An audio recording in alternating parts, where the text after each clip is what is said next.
My wife of 40 years did not just ask for a divorce. She threw my life into 2 black garbage bags and changed the locks while I was out fishing. She thought she took everything the house worth, $2 million, the bank accounts, the luxury cars, even my dignity. She thought she had won, but she forgot. One thing, one small dusty piece of paper buried in a safe deposit box since 1980, and that piece of paper was about to turn her victory lap into a living nightmare. Before I tell you how I brought an entire empire down without raising my voice, hit that like button and subscribe. Let me know in the comments. If you have ever been underestimated by the people you loved the most, my name is Desmond, and this is how I taught my family a lesson they will never forget. The metal key scraped against the lock cylinder, refusing to turn. I jiggled it, thinking maybe the humidity in Atlanta had swollen the wood of the front door again. I knew every inch of this door because I had installed it myself. 30 years ago, solid oak, heavy enough to stop a bullet and polished until it shone like dark honey. But the key did not fit. I pulled it out and looked at the grooves, thinking maybe I had grabbed the wrong ring, but I only carried one ring. My truck key and my house key. I tried again, pushing harder this time, feeling the resistance of a mechanism that did not know me anymore. Then I heard the click, not from my key, but from the other side. The heavy door swung open, but it was not my wife. Vivian standing there. It was Brad, my son-in-law. He was leaning against the doorframe, holding a bottle of craft beer, a smug grin plastered across his face like he had just won the lottery. He did not move to let me in. He just stood there blocking the entrance to the home I built with my own 2 hands. "The key is expired, Des," Brad said, taking a sip of his beer. He did not call me Dad. He did not call me Mr. Perkins. He called me Des, with a tone that suggested I was an employee he was firing. "Look at you. Smelling like fish and old bait, you might want to step back. You are going to stain the porch." I looked at him. This man who had never hammered a nail in his life, a man who made his living selling houses. Other people built wearing suits that cost more than my first truck. I tightened my grip on my fishing rod. "Where is Vivian?" I asked, my voice low and steady. I did not have time for his games. Brad laughed, a short bark of a laugh that grated on my nerves. "She is busy packing the rest of your junk, speaking of which." He kicked 2 large suitcases that were sitting behind the door, sending them tumbling down the front steps. They landed on the concrete walkway with a heavy thud. One of them burst open, spilling my work shirts and my old army jacket onto the grass. Vivian stepped out from the shadows of the hallway. She was wearing a white silk blouse and black trousers, an outfit she usually saved for church or high-end parties. She looked immaculate, untouched by the chaos she was creating. She did not look at my eyes. She looked at a spot somewhere over my shoulder, as if looking at me directly would dirty her soul. "Desmond, we are done," she said, her voice cold, devoid of any emotion. It sounded rehearsed, like lines she had been practicing in the mirror. "I filed the papers this morning. My lawyer will call you. Do not try to come in." I stood there on the driveway, the afternoon sun beating down on my neck. I felt a bead of sweat roll down my spine, but I felt cold. Freezing cold. 40 years. I thought 40 years of waking up at 4 in the morning to mix concrete, 40 years of paying bills, 40 years of silence and loyalty. And this was the goodbye. Why, I asked simply. Vivian finally looked at me, and I saw it. The contempt she had been hiding for who knows how long. "Because I am tired. Desmond, I am tired of the grease under your fingernails. I am tired of your silence. I am tired of living with a ghost. Brad has shown me what life can really be like. We are going to sell the house, Desmond, this land. This is worth a fortune, and I am not going to spend my remaining years watching you watch television." Brad stepped forward, placing a possessive hand on Vivian's shoulder, as if he owned her too. "You heard the lady, Pops," he said, smirking. "We are taking the house, the Mercedes and the savings account. Consider it compensation for all the years she had to put up with a boring old man like you. Now, be a good boy and leave before I call the cops and tell them a senile old man is trespassing." My hands curled into fists at my sides. I could feel the calluses on my palms. Hard ridges of skin formed by decades of labor. I could have snapped Brad in half. I could have walked up those stairs, pushed past him, and demanded my rights. I could have screamed that I paid for every brick in that wall, every shingle on that roof. But I did not. I looked at the house, my eyes tracing the lines of the foundation. I remembered pouring that concrete in the summer of 1980, checking the soil stability, reinforcing the rebar. I knew exactly where the load-bearing walls were, I knew exactly where the pipes ran, and I knew exactly what lay beneath the surface that neither Brad nor Vivian knew about. I looked at Vivian one last time, waiting for a flicker of regret, a tear, a hesitation, but there was nothing. Just the cold, hard stare of a stranger. She had already moved on in her mind. She was already spending the money from the sale.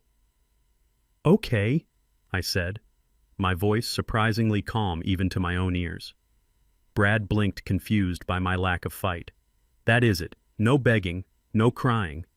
I bent down and began gathering my clothes from the lawn, stuffing my army jacket back into the suitcase. I zipped it up and stood straight, looking Brad dead in the eye. "You want the house. Take it," I said.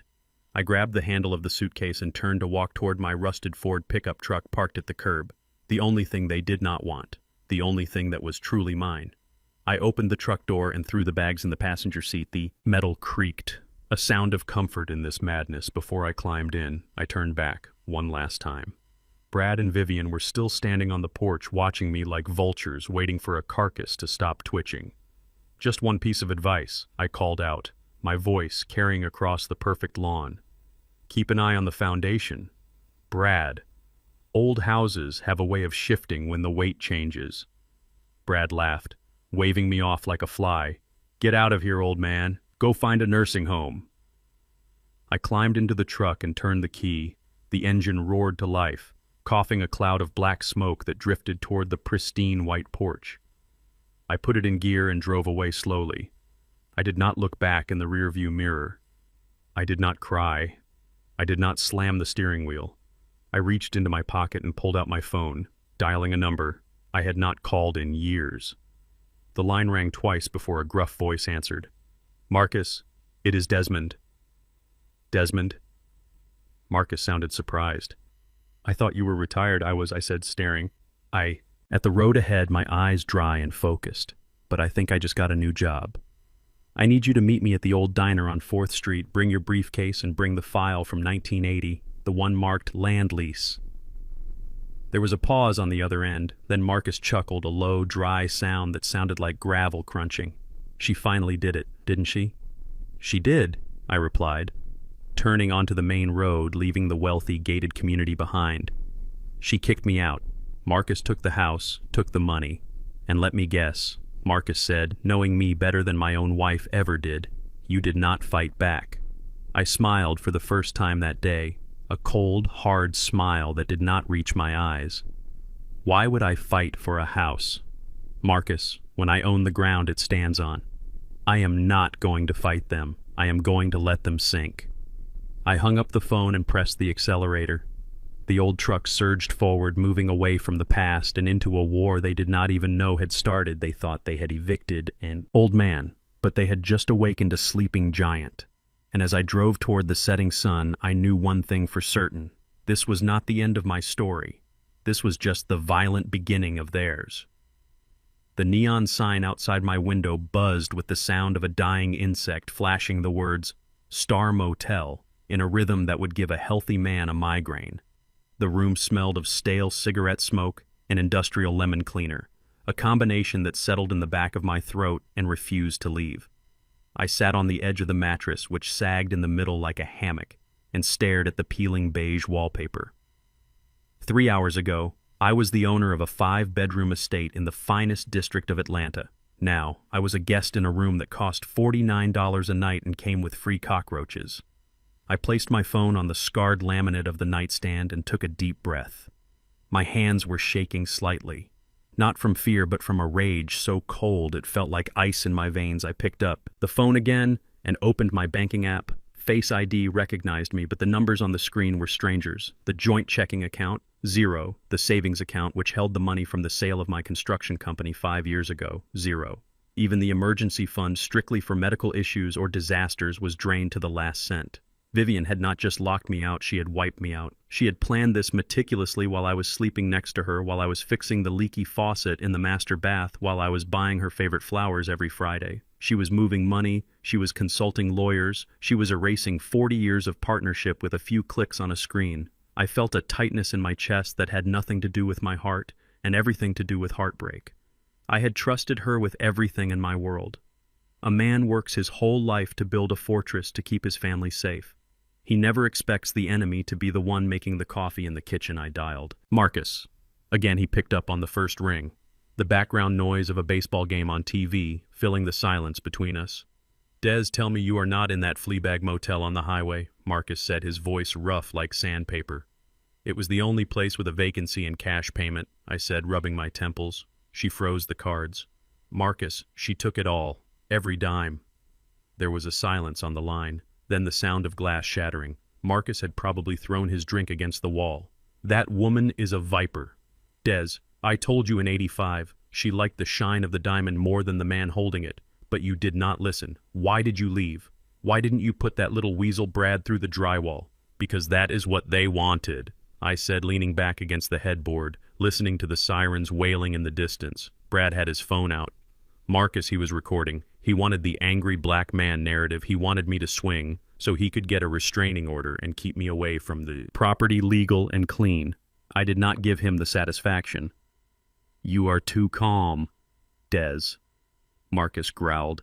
If it were me, the police would already be there. I am not calm, Marcus. I am focusing. I closed my eyes and pictured the property.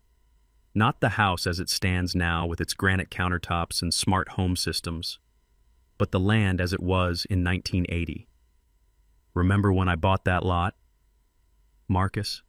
I asked, my voice dropping to a whisper. Yeah, everyone said you were crazy, Marcus replied, his tone softening. It was a swamp. Des, literally a dump site for the city, couldn't build a doghouse on it without it sinking. Exactly, I said, opening my eyes and staring at the water stain on the ceiling. I spent 2 years draining that land. I drove every pile myself. I mixed the soil with concrete. I turned a bog into the strongest foundation in Georgia. Brad sees the mansion. Vivian sees the price tag, but they don't see the dirt. They don't know what is buried in the paperwork from the original purchase. What are you at? Getting it, Des, Marcus asked, the lawyer in him waking up. I need you to find the original deed. Not the house title, the land deed, the one from the county archives before the rezoning in '98. I set a plan forming in my mind, sharp and clear like a blueprint. I will dig it up first thing in the morning, Marcus promised. But Des, how are you going to eat? How are you going to live? I have got a stash in the truck inside the spare tire. Well, I said, cash. I kept for emergencies back when I was contracting old habits. Die hard. It will last me a few weeks. Get some sleep, old friend, Marcus said gently. We go to war at sunrise. I hung up and set the phone down. The buzzing of the neon sign seemed louder now, mocking me. I walked to the window and pulled back the curtain. A police cruiser rolled slowly through the parking lot, shining its spotlight on the cars, checking for stolen plates. This was my reality now. One step away from the street, I was about to turn off the lamp when a heavy knock rattled the door. It wasn't the tentative knock of a maid. It was the authoritative pound of someone who gets paid to deliver bad news. I opened the door, a crack, keeping the safety chain on. A young man with acne scars and a bored expression stood there holding a thick manila envelope. Desmond Perkins? He asked, not looking up from his clipboard. That is me. You have been served. He shoved the envelope through the crack and walked away without another word, disappearing into the night. I closed the door and sat on the bed, turning the envelope over in my hands. The return address was a high-powered law firm downtown, the kind that charged $500 just to answer the phone. Inside were the divorce papers, thick and heavy. I began to read, skipping the legal jargon, until I got to the section marked Grounds for Dissolution. My eyes scanned the text and my breath caught in my throat. It said, inevitable breakdown of marriage due to respondents, mental instability, financial incompetence, and emotional cruelty. I laughed, a dry, humorless sound that frightened me. Emotional cruelty. I was the man who sat up with her when she had the flu, who carried her bags, who listened to her complain about her friends for hours. Financial incompetence. I was the one who turned a toolbox into a $2 million asset. But the next paragraph was the dagger. Petitioner requests full ownership of the marital residence, citing that the respondent has no capacity to maintain the property and poses a safety risk to himself and others. They were painting me as senile, They were painting me as a danger. They wanted to strip me of my mind, not just my assets. Brad's fingerprints were all over this. This was his language, his strategy. Marginalize the old man, make him look crazy, take the keys. I threw the papers on the floor. They landed next to my muddy work boots. The contrast was perfect. The lies on the paper versus the truth of the mud. Vivian wanted a war. She wanted to erase me. She wanted to rewrite history where she was the victim and I was the villain. She thought I would crumble in this motel room. She thought I would drink myself into oblivion or have a heart attack from the stress. I stood up and walked to the bathroom mirror. The fluorescent light hummed, flickering green and yellow. I looked at my reflection. Tired eyes, gray stubble, deep lines etched by sun and worry. But the eyes were clear. The jaw was set. I am not senile. Vivian, I whispered to the empty room, and I am not incompetent. You want the house. You can have the house, but you forgot to ask who owns the ground it sits on. I turned off the light, plunging the room into darkness save for the red blinking light of the smoke detector. I lay down on the lumpy mattress, fully dressed, ready for the morning. Let them celebrate tonight. Let Brad drink my scotch. Let Vivian sleep in the silk sheets tomorrow. I would meet them in their world of suits and lies, and I would bring a weapon they never saw coming. The truth buried in the mud of 1980. The neon sign buzzed on Star Motel. Star Motel, flickering like a heartbeat, struggling to survive. But I was not struggling. I was waiting. And patience is a weapon that rich people never understand because they are used to getting everything instantly. I could wait. I had waited for the swamp to drain. I could wait for their empire to sink.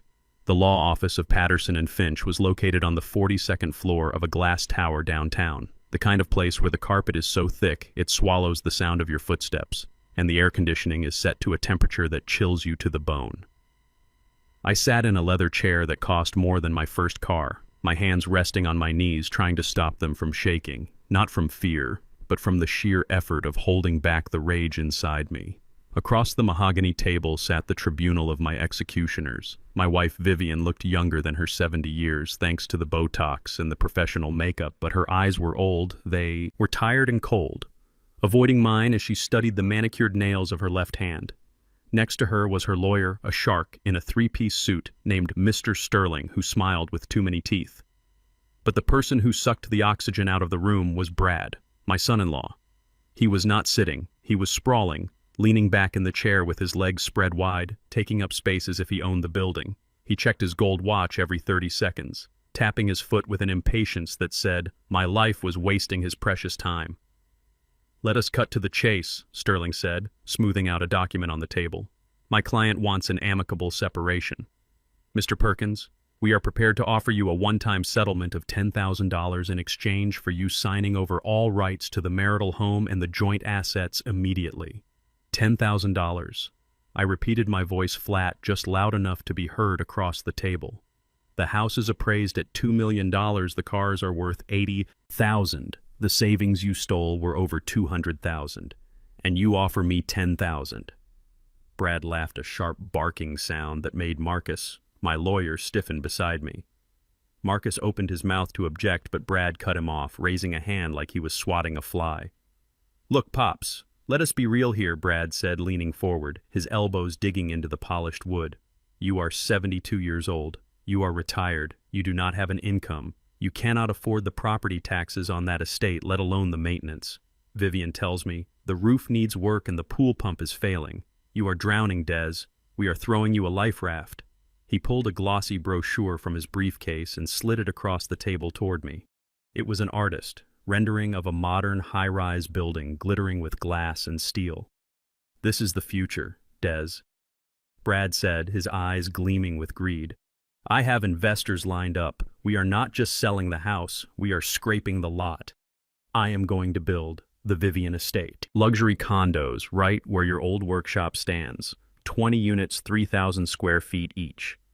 This is a multi-million-dollar project, and I need clean title to the property to secure the construction loan. I looked at the picture, then at Vivian.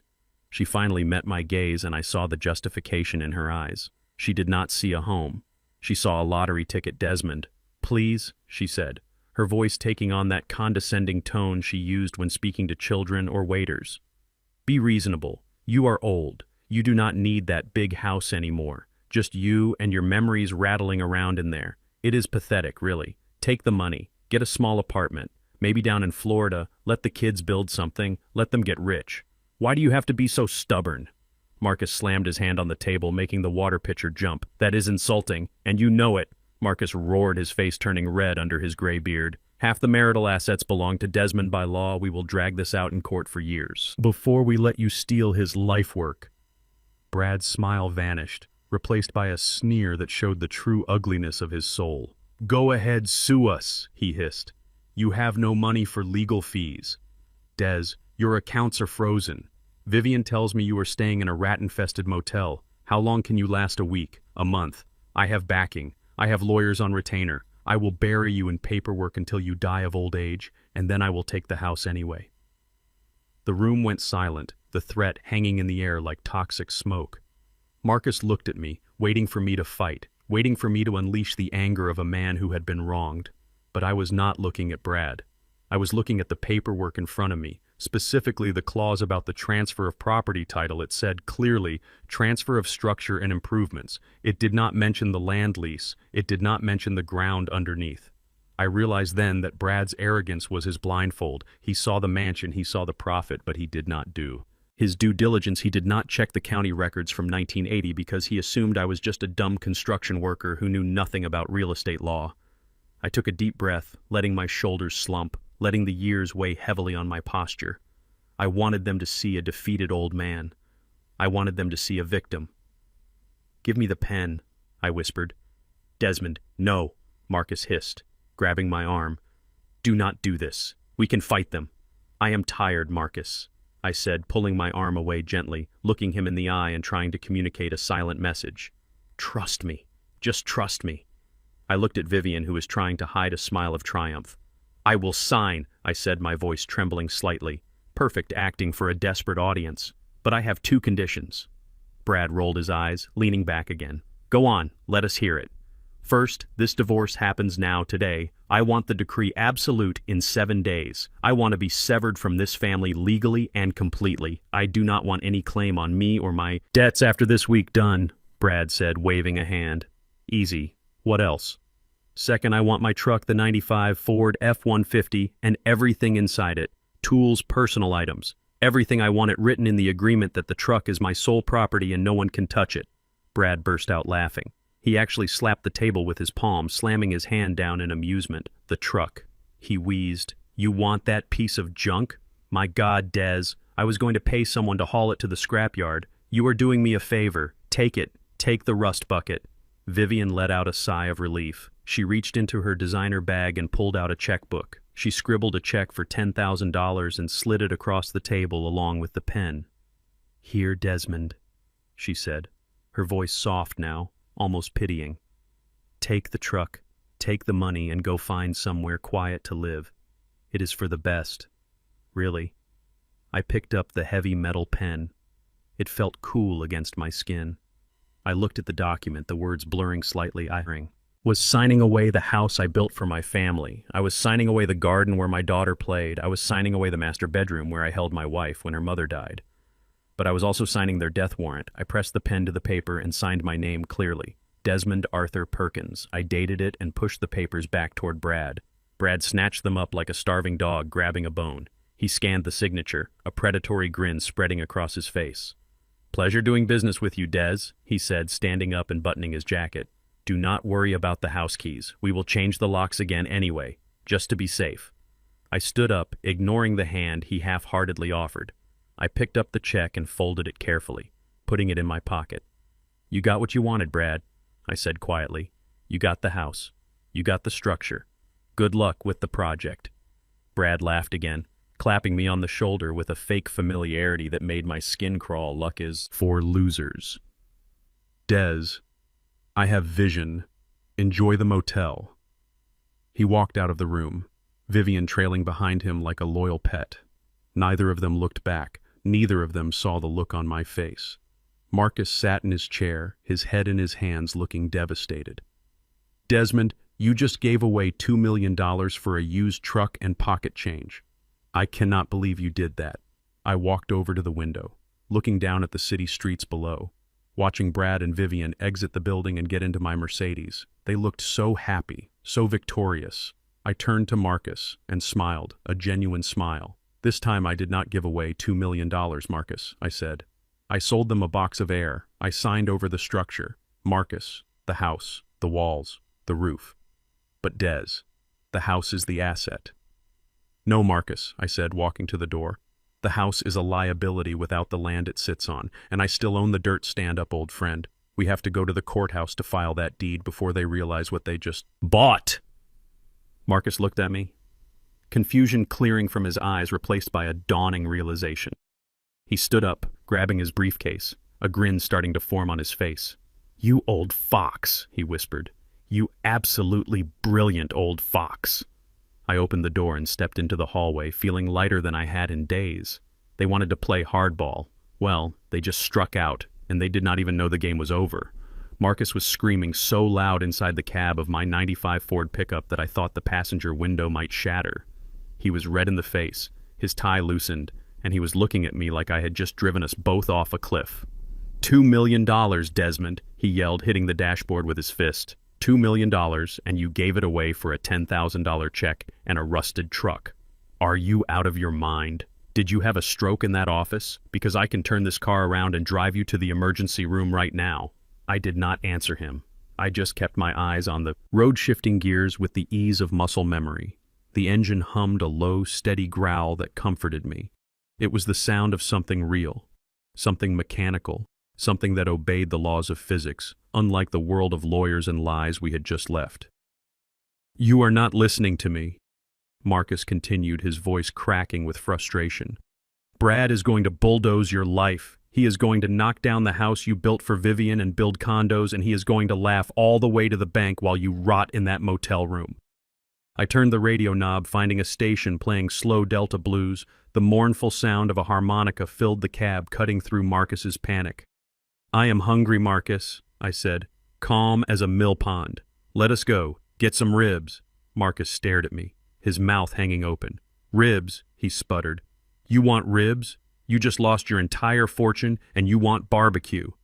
I ignored him and pulled the truck into the gravel lot of Big Daddy's Smokehouse. It was a shack on the edge of town, the kind of place Brad would never set foot in because the floor was covered in sawdust and the air smelled of hickory smoke and pork fat, the kind of place where men came to eat with their hands and not worry about stains on their silk shirts. We walked inside and I waved to the owner, a large man named Earl who had been smoking meat since before I started laying bricks. We sat at a booth in the back, the vinyl seat taped up with duct tape. Marcus sat down heavily, looking defeated. He ordered a whiskey. Neat. I ordered a rack of ribs and an iced tea. Desmond. Look at me, Marcus said, his voice lower now, pleading. I can file an appeal. I can claim you were under duress. We can try to void the agreement before the judge stamps it tomorrow. I reached into my jacket pocket, not for the check Vivian gave me, but for the worn leather satchel I always carried. Inside was a single file folder yellowed with age, the edges fraying. It looked like trash, but to me it looked like a loaded gun. I slid the folder across the sticky table toward him. Open it, I said. Marcus looked at the folder suspiciously. What is this? Just open it. Marcus read the date on the first page. He sighed, putting on his reading glasses, and flipped the cover open. 1998, he read aloud. Okay, so what? This is just old business paperwork. Do you remember? 98, Marcus, I asked, picking up my iced tea. Do you remember what happened to the market? Marcus nodded slowly. Yeah, the construction bubble burst. Interest rates went up. A lot of good men went under. I almost went under too, I said, leaning forward, my voice dropping to a low rumble. I had leveraged everything to expand the business. I had creditors calling the house day and night. Vivian was scared she was threatening to leave me back then too, saying I was going to leave her homeless. I took a sip of tea, letting the memory wash over me. The sleepless nights, the fear of losing it all. I had to protect the asset, Marcus. I had to make sure that no matter what happened to the business, no matter who came after me for debts, they could never take the roof over my family's head. So I did something unconventional, something an old structural engineer taught me. Marcus looked up from the papers, his eyes narrowing. What did you do? I legally separated the property, I said, pointing a calloused finger at the document. I created two separate entities. One entity owns the physical structure, the house, the garage, the pool. The other entity owns the land, the dirt, the grass, the driveway. Marcus frowned, scanning the legal jargon. Yeah, okay, ground leases are common in commercial real estate, but for a residential home. It is rare, I admitted, but it is legal. I transferred the ownership of the land into a trust that I control completely solely, and then I had the entity that owns the house sign a 99-year lease for the use of the land. Okay, Marcus said, shrugging. So what? Brad and Vivian now own the house, which means they assume the lease. They just have to pay you rent for the land. Big deal, Desmond. That is maybe a few $100 a month. That is not a victory. Keep reading, Marcus. I said, a small smile touching the corners of my lips. Turn to page 4, Clause 7, subsection B. Marcus flipped the pages, his eyes scanning the dense paragraphs of legal text. The waitress arrived with our ribs, placing a steaming pile of meat between us. But Marcus did not even look at the food. He found the clause, and I watched his eyes stop moving. I watched his pupils dilate. I watched his jaw slowly drop. Read it out loud, I said. Marcus swallowed hard and began to read, his voice trembling slightly.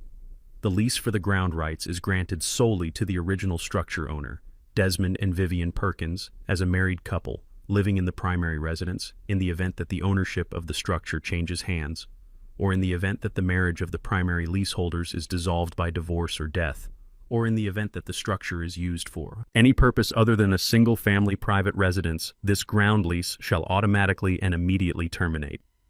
He stopped reading and looked up at me, his face pale. Keep reading, I urged. The last sentence is the kicker. Marcus looked back down and read the final line. Upon termination of the lease, the owner of the structure shall have 48 hours to remove said structure from the land. Failing to do so will result in the structure becoming the property of the land owner or being classified as abandoned debris, to be removed at the structure owner's expense. Silence fell over the table, heavy and thick. The blues music seemed to fade away. Marcus looked at me, then looked at the paper, then looked at me again. My God, Desmond, he whispered. I picked up a rib, the meat falling off the bone. Brad wants to build condos, I said, taking a bite. He wants to scrape the lot. Well, he can't scrape the lot because he does not own it. He owns a pile of bricks and wood sitting on my dirt, and because Vivian divorced me, the lease is void because he plans to develop it. The lease is void. Marcus started to laugh. It started as a chuckle low in his throat and then built into a full belly laugh that made the other patrons turn and look. He slammed his hand on the table, making the silverware jump. You old son of a gun, Marcus choked out, wiping tears from his eyes. You let them sign the papers. You let them think they won the lottery, but they just bought a house that is technically trespassing on your land. They have 48 hours, I said, wiping barbecue sauce from my lip. After the judge stamps those divorce papers tomorrow, the clock starts ticking. But they don't know, Marcus said, his eyes wide with glee. No, they don't. I said I tried to tell them. Didn't I? I told Brad to watch the foundation. I told him, old houses shift when the weight changes. He didn't listen. He was too busy measuring the curtains. Marcus shook his head, looking at the document with reverence. This is the nastiest, most beautiful legal trap I have ever seen. Desmond. They are going to lose their minds. Brad has probably already leveraged the house for his loan. He has. I confirmed he borrowed $500,000 against the house to start his project, but the bank accepted the house as collateral, assuming the land came with it. When the bank finds out the house has no right to be on the land, the loan will default instantly. Marcus raised his glass of whiskey. To the dirt, he said, grinning like a wolf. To the dirt, I replied, clinking my glass of tea against his. We ate in silence for a while, savoring the victory that was yet to come. I imagined Brad celebrating right now, popping champagne, telling his friends how he outsmarted the old man. I imagined Vivian planning her new wardrobe, spending money she did not have. They had kicked a dog thinking it was old and toothless. They forgot that an old dog knows exactly where the jugular is, and he does not bark before he bites. Finish your ribs, Marcus, I said, standing up, and throwing a $20 bill on the table. We have an early morning. We need to be at the county recorder's office when they open. I want to make sure that lease termination is filed the second the divorce is final. Marcus stood up, grabbing the yellowed file as if it were the Holy Grail. I would not miss this for the world. Des, he said. We walked out into the cool night air, the neon sign of Big Daddy's buzzing behind us. I looked up at the moon hanging low and heavy over Atlanta. Enjoy the house tonight. Vivian, I thought, enjoy the master bedroom. Enjoy the view, because tomorrow you are going to find out that a castle is just a pile of rocks. If you don't own the mountain it stands on. I parked my truck 3 blocks away under the shadow of an old oak tree that had escaped the developer's chainsaws, sitting in the dark cab with the windows rolled down. I could smell it, the thick, sweet scent of hickory smoke and roasting meat drifting on the evening breeze. It was the smell of a celebration. The smell of victory, and it was coming from my backyard. I turned off the ignition and sat there in the silence of the cab holding a lukewarm cup of gas station coffee. My hand brushed against the steering wheel. The leather cracked and worn just like my patience. I shouldn't have come. Marcus told me not to come, he said. Watching them would only twist the knife deeper. But I needed to see it. I needed to witness the height of their arrogance so I could fully appreciate the depth of their fall. I stepped out of the truck, pulling my cap low over my eyes, and walked through the wooded path that ran behind the properties in this neighborhood. I knew this path because I cleared it myself 40 years ago for my daughter Keisha, so she could walk to school without crossing the main road. Now I was using it to spy on the life that used to be mine. Through the gaps in the hedges I saw them. The backyard was lit up with strings of Edison bulbs swinging gently in the humid Atlanta air. There were white linen tablecloths covering the picnic tables I built from reclaimed timber. There were waiters in black vests carrying trays of champagne, and there was music, a soft jazz playlist that Vivian always said was sophisticated, but I always found soulless. There must have been 50 people there, the sharks in suits, the plastic wives, the people who never called when I was sick, but were the first to show up for free liquor, and standing in the center of it all wearing a white linen suit that looked ridiculous. Next to a barbecue pit was Brad. He was holding a pair of tongs in one hand and a glass of scotch in the other, laughing at something a banker was saying. I watched him flip a steak on the grill, a grill I had bricked by hand, mixing the mortar just right so it would withstand the heat for 100 years. Seeing him use it felt like watching a thief drive my car. I moved closer. Crouching behind the hydrangeas Vivian had planted last spring, she was sitting on the patio furniture, holding court. She looked radiant. I had to admit that the relief of getting rid of me seemed to have taken 10 years off her face. She was laughing, throwing her head back, a sound I hadn't heard in a decade. She was telling a story, and I strained my ears to hear. "Oh, Desmond is fine," she was saying, waving a dismissive hand. "He is staying at some place near the highway. He needs the quiet. You know how he gets with crowds. Poor thing. His mind just isn't what it used to be. We did him a kindness, really, letting him retire without the burden of this big place. A kindness." My grip on the fence post tightened until a splinter dug into my palm. They were rewriting my history while the ink on the divorce papers was barely dry. They were turning me into a charity case, a senile old man who needed to be put out to pasture. Then Brad clinked his spoon against his glass, the sharp sound cutting through the chatter. "Quiet. Everyone, quiet, please," he shouted, his face flushed with alcohol and pride. The guests fell silent, turning toward him with expectant smiles. "I want to propose a toast," Brad said, raising his glass to the sky. "First to my beautiful mother-in-law Vivian for having the courage to choose herself after all these years of sacrifice." There was a round of polite applause. Vivian beamed, blowing a kiss to the crowd. And second, Brad continued, his voice booming with the confidence of a man who thinks he is untouchable to the future. "Look around you. Everyone take a good look at this garden, because in 6 months this will all be gone." A murmur of confusion went through the crowd. "Gone?" someone asked. "Gone and replaced by something better," Brad announced, spreading his arms wide. "Ladies and gentlemen, I give you the Vivian Estate, a 20-unit luxury condominium complex that will set a new standard for living in this city. No more old maintenance. Heavy houses, just sleek, modern, efficient living." He paused for dramatic effect, and I felt a cold smile touch my lips. He had no idea, absolutely no idea, and I am proud to announce, Brad shouted, that as of this afternoon we have secured the funding to break ground thanks to the equity in this property. I just signed a loan for $500,000 to cover the initial architectural and demolition costs. The bank saw the value of this location, and they wrote the check immediately. I froze in the bushes. $500,000 he had leveraged the house he had used. The house is collateral for a massive loan, assuming he owned the land it sat on. My mind raced, doing the math faster than any calculator. The divorce papers were signed. The judge would stamp them tomorrow morning. The moment that stamp hit the paper, the ground lease would terminate. The moment the lease terminated, the house became a trespassing structure on my land, which meant the house, the bank's collateral, was legally worthless. Brad had just committed bank fraud. He didn't mean to. He didn't know he was doing it, but ignorance of the law is not a defense, especially when you are borrowing $500,000 of other people's money. He had just tied a concrete block around his ankles and jumped into the ocean. To the Vivian estate, the crowd roared, raising their glasses.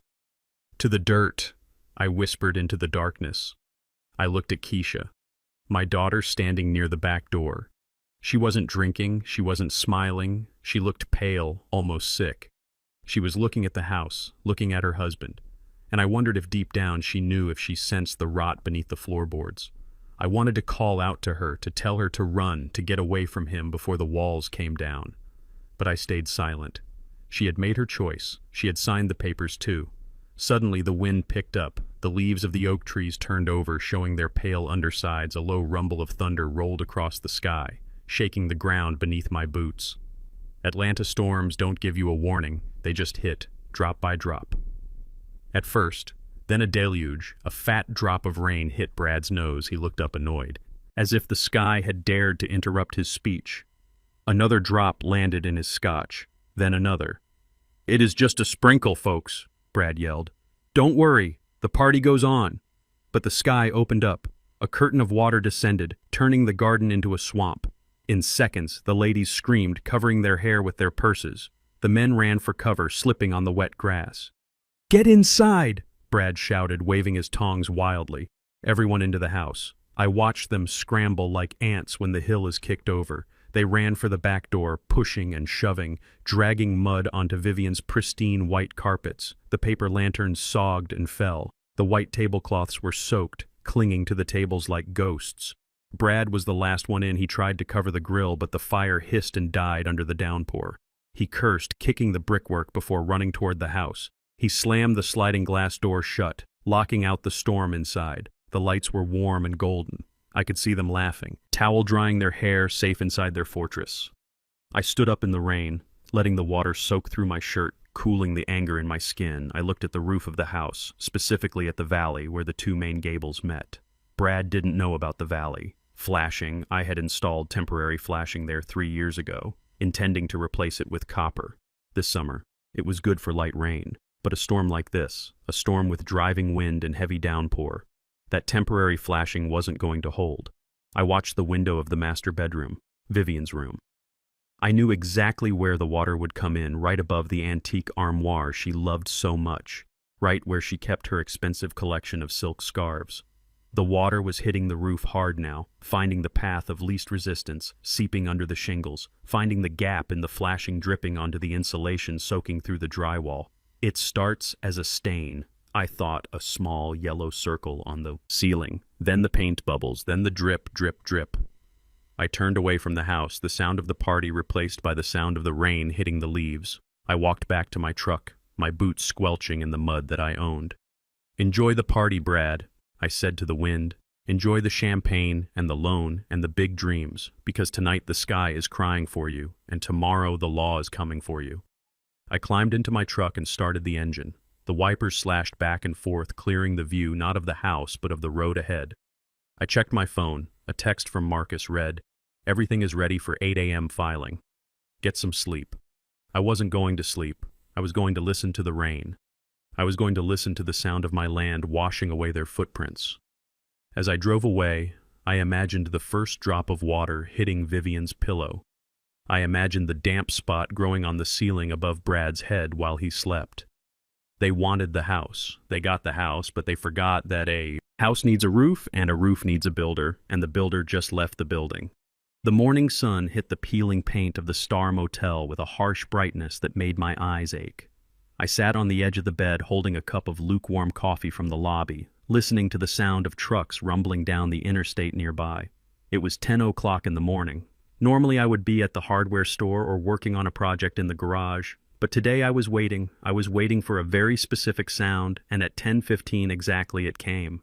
My phone vibrated against the cheap laminate of the nightstand, buzzing like an angry hornet. I looked at the screen and saw the name flashes up. Brad's son-in-law. I didn't smile, not yet smiling would be premature. I let it ring 3 times, 4 times, letting his panic build, letting him sweat. I picked up on the 5th ring, keeping my voice slow and heavy, the voice of a man who had given up. "Hello, Desmond." Brad's voice didn't just sound angry, it sounded strangled, like someone had tightened a tie around his neck. Way too tight I could hear the background noise of a busy office, probably the bank or his real estate firm, and I could hear the heavy breathing of a man who was trying not to scream. "What did you do, old man?" Brad hissed. I took a sip of coffee, intentionally making a slurping sound, knowing it would grate on his nerves. "Who is this?" I asked, feigning confusion. "Don't play games with me, Desmond," Brad shouted, and I had to pull the phone away from my ear. "I am at the bank. I am sitting here with the loan officer and the vice president. We were supposed to close on the construction loan 10 minutes ago, and do you know what they told me?" I stayed silent, counting the cracks in the ceiling. "They told me there is a cloud on the title." Brad spit the words out. "They said the collateral is invalid. They said the structure doesn't have a securing deed for the land it sits on. What kind of game are you playing?" I leaned back against the headboard, letting my voice tremble just a little bit, just enough to sell the performance. "Brad, I don't understand," I said, sounding frail. "I signed the papers you gave me in the office, remember? I signed everything you said I had to sign so I could get my truck back." "You signed the divorce decree," Brad yelled, ignoring my point. "You signed over the house, but the bank is saying there is a ground lease, a 99-year ground lease from 1980 that just terminated automatically because of the divorce. Why didn't you tell me about the ground lease, Desmond?" I paused, letting the silence stretch out, making him wait. "Ground lease," I repeated slowly, as if testing the word on my tongue. "Oh, you mean the paper about the dirt?" "Yes, the paper about the dirt. You senile old fool." Brad was losing it completely. Now I could hear papers rustling frantically in the background. "Listen to me very carefully. Desmond, you need to come down here right now and sign a waiver. You need to sign a deed of transfer for the land immediately." "I cannot do that, Brad," I said simply. "What do you mean you cannot do that? You are going to get in your truck and you are going to drive to First National Bank right now, or so help me. God, I will. I don't have any gas." "Brad," I interrupted him, my voice whining slightly, "and I spent the $10,000 you gave me on the hotel bill and some debts I owed. I am just an old man, Brad. I don't understand all these fancy legal terms. You said the house was yours. I gave you the house. I thought you were the smart one, Brad. I thought you knew everything about real estate." There was a silence on the other end, a silence so profound I could almost hear the gears in his brain grinding to a halt. He was realizing that his arrogance had blinded him. He had been so busy looking at the mansion, he never looked at the ground. "I am not playing." "Desmond," Brad said, his voice dropping to a dangerous growl, "if you don't sign that land over to me, the loan falls through. If the loan falls through, I lose the deposit I put down on the project, and if I lose the deposit, I am ruined. Do you understand? I leverage everything on this." "That sounds like a young man problem," I said, keeping my tone innocent. "I am just trying to figure out how to work the remote control for this TV, Desmond." "Listen to me, Brad," said, his voice shaking with suppressed rage. "I am coming to you. Where are you? Are you at that dump on the highway?" "I am here," I said. "I am just watching the news." "Stay there," Brad ordered. "Don't you move an inch. I am coming over with the notary, and you are going to sign that paper or I will drag you to court for fraud." "You can come if you want, Brad," I said, "but I am feeling very tired. I might take a nap." I hung up the phone and finally allowed myself to smile. It was a small, cold smile, the kind a soldier gives before the ambush springs. I knew exactly what had happened. The bank's title company had run a last-minute check this morning just before releasing the funds. They saw the divorce filing, which went public at 9 a.m., and their system flagged the ground lease termination clause. Instantly, banks don't lend money on houses that are technically trespassing. They froze the funds, and Brad was left standing at the altar with no ring. I stood up and walked to the window, looking out at the parking lot. I saw my reflection in the glass, an old black man in a flannel shirt looking worn out and harmless. That was my armor. That was my camouflage. Brad thought I was incompetent. He thought I was a relic. He didn't realize that while he was learning how to tie a Windsor knot, I was learning how to read contracts so tight they could choke a man. I walked over to the door and unlocked the deadbolt, then I unlocked the handle lock. I wanted it to be easy for him. I wanted him to storm in here thinking he was the alpha, thinking he could bully me into submission. I went back to the bed and sat down picking up a newspaper from yesterday. I waited 10 minutes, passed, then 20. Then I heard it, the roar of the high-performance engine peeling into the parking lot. Brad drove a Porsche Cayenne, a car that cost more than my first house. I heard the tires screech on the asphalt. I heard a car door slam with enough force to dent the metal. Then came the footsteps, heavy and fast, pounding on the concrete walkway approaching room 114. He didn't knock. He didn't ask to come in. The door flew open, hitting the wall with a crash that shook the room. Brad stood in the doorway, his face purple with rage. His expensive suit rumpled, his hair wild. He looked like a man who had run through a hurricane to get here. Behind him stood a terrified-looking woman holding a notary stamp, clutching her purse to her chest. "Sign it!" Brad screamed, marching into the room and slapping a fresh document onto the wobbly table sign. "It now, you miserable old bastard." I looked up from my newspaper, slowly adjusting my glasses. I looked at him, then at the woman, then back at him. "Hello, Brad," I said, my voice calm, steady, and completely sane. "I see you found the place." "Okay, sign it," Brad roared, reaching into his jacket and pulling out a pen. He uncapped it and threw it at me. It bounced off my chest and landed on the floor. I looked at the pen, then I looked at Brad. And for the first time since this nightmare began, I dropped the mask. I stood up slowly, rising to my full height of 6'2", my back straightening, the years of stooping falling away. I wasn't the tired old man anymore. I was the foreman who ran crews of 50 tough men. I was the father who protected his family. I was the owner of the dirt he was standing on. "I am not signing anything, Brad," I said, my voice deep and resonating in the small room. Brad blinked, taken back by the sudden change in my demeanor. "What did you say?" I said. "I am not signing," I repeated, taking a step toward him, causing him to instinctively step back. "You wanted the house, Brad. You took the house, you kicked me out, you changed the locks, you threw my life into garbage bags. Well, congratulations, you own the house, every brick, every board, every nail, but you forgot to ask permission from the landlord." "I am the landlord," Brad shouted. "I own the title." "You own the structure," I corrected him, my voice hard as steel.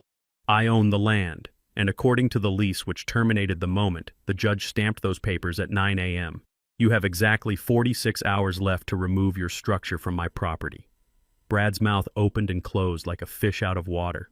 "What are you talking about?" "Remove the structure. It is a mansion." "Desmond, you can't move a mansion."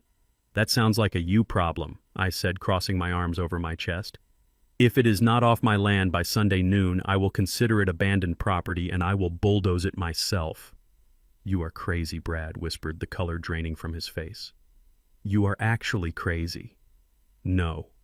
"Brad," I said, leaning in close so he could smell the coffee on my breath. "I am not crazy. I am just a man who reads the fine print. Now, get out of my motel room before I call the police and tell them you are harassing a senior citizen." Brad stared at me, his hands shaking. He looked at the document on the table, then at me, then at the door. He realized in that moment that the power had shifted. He had the suit and the car and the youth, but I had the lever and I was about to pull it. He grabbed the document off the table, crumpling it in his fist. "This isn't over," he spat, retreating toward the door. "I will sue you. I will drag you through every court in Georgia." "Bring it on," I said. "I have nothing but time." He turned and stormed out, the notary scrambling after him, looking like she wanted to be anywhere else on earth. I watched them go, watched the Porsche peel out of the parking lot, leaving black tire marks on the pavement. I closed the door and locked it again. Then I sat back down on the bed and picked up my phone. I dialed Marcus. "He was here," I said. "Did he sign the waiver?" Marcus asked, his voice full of excitement. "No," I said. "I told him to move his house." Marcus laughed above. Long, loud laugh that made me smile. "Get ready, Des," Marcus said. "The storm is just starting." I hung up and looked around the motel room. It was still ugly. It still smelled like smoke. But for the first time since I arrived, it felt like a command center. The first battle was won, but the war was far from over. Brad was desperate, and desperate men do dangerous things. I needed to be ready for the next wave because he wasn't going to give up $500,000 without a fight. He was going to come back, and next time he wouldn't bring a notary, he would bring fire. The door to room 114 didn't just open, it exploded inward, hitting the wall with a violence that made the cheap landscape painting above the bed. Crooked Brad stood in the frame, breathing hard, his chest heaving beneath his soaked designer shirt. Sweat was dripping from his forehead, running down into his eyes, stinging them with the salt of his own panic. He looked like a man who had run a marathon through a swamp, only to find out the finish line had been moved. He didn't say hello, he didn't apologize for the intrusion. He marched into the room, his Italian leather shoes clicking sharply on the dirty linoleum floor, and threw a document at me. It wasn't a handoff, it was a projectile. The papers fluttered apart mid-air, hitting my chest before scattering onto the stained bedspread like dead leaves. "Sign it," Brad barked, his voice hoarse and cracking. "Sign it right now, you old fool, and I will give you $5,000 cash today." I sat on the edge of the bed, looking down at the papers without moving a muscle inside. I was a coiled spring ready to snap, but on the outside I was Desmond, the 72-year-old retiree whose hands shook and whose mind wandered. I slumped, my shoulders curving my spine, making myself look smaller, frailer. I looked up at him, blinking slowly behind my glasses, keeping my mouth slightly open. "What is this, Brad?" I asked, my voice trembling a perfect octave of confusion. I thought we were done. I thought you took the house. We are not done until I say we are done, Brad screamed, kicking the leg of the bedside table, making the lamp wobble. "I need you to sign this. Quitclaim deed, transferring the land rights to me and Vivian immediately. Do you hear me? Immediately." He reached into his pocket and pulled out a thick roll of $100 bills wrapped in a rubber band. He tossed it onto the bed next to my thigh. "There is $5,000. Desmond, count it. It is more money than you have seen in years. Take it, sign the paper, and go buy yourself some new work boots, or whatever it is. You people buy when you get a handout. You people."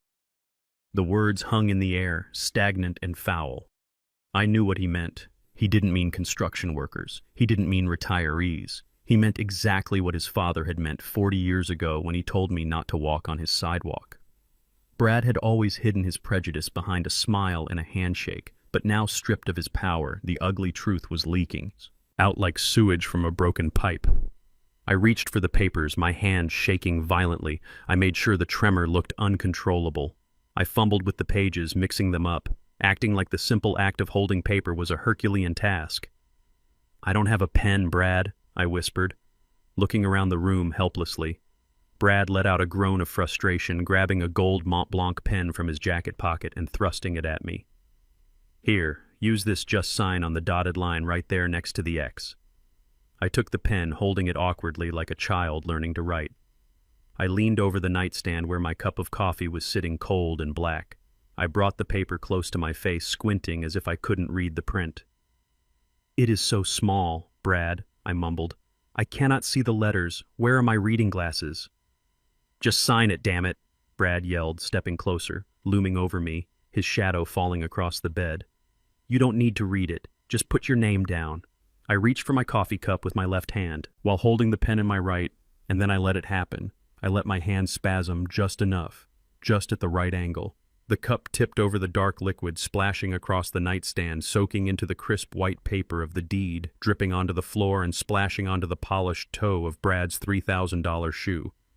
Brad jumped back, letting out a sound that was half scream, half sob. "You stupid old man, look what you did. Look at my shoe. Look at the contract." "I am sorry, Brad," I stammered, grabbing a napkin and trying to dab at the soaked paper, only making it worse, tearing the wet pulp. I am so clumsy these days, my hands. They just don't listen to me anymore. Brad snatched the soggy paper from my hand, tearing it in half in his anger. He threw the wet mess onto the floor and glared at me, his eyes bulging with a hatred so pure it was almost impressive. "You are useless." He spat the venom in his voice, poisoning the air. "Absolutely useless. You are a waste of space, Desmond. Do you know that? Desmond, do you?" Vivian was right. We should have put you in a home years ago. You are just a burden dragging everyone down with your incompetence. Look at you sitting in a filth hole, shaking like a leaf. You are pathetic. He took a step closer, invading my personal space, his finger pointing in my face. I am going to print another copy, he hissed, and I am going to come back here, and you are going to sign it without spilling anything. Do you understand me? Because if you don't, I will make sure you never see another dime of your pension. I will bury you, Desmond. I will crush you like the bug you are. He stopped breathing heavily, waiting for me to cower, waiting for me to apologize again. But I didn't apologize. I stopped shaking. I sat up straight, the curve in my spine disappearing as I engaged the muscles of my back, muscles built by lifting beams and pouring concrete. I took off my glasses and folded them slowly, placing them on the dry side of the nightstand. I looked up at him, and for the first time I let him see me, not the character I was playing, but the man I was. The man who had survived a war. The man who had built a business from nothing. The man who had raised a family in a world that wanted to keep him down. The silence in the room changed. It shifted from the silence of a victim to the silence of a predator. Brad sensed it. He took a half step back, his brow furrowing in confusion.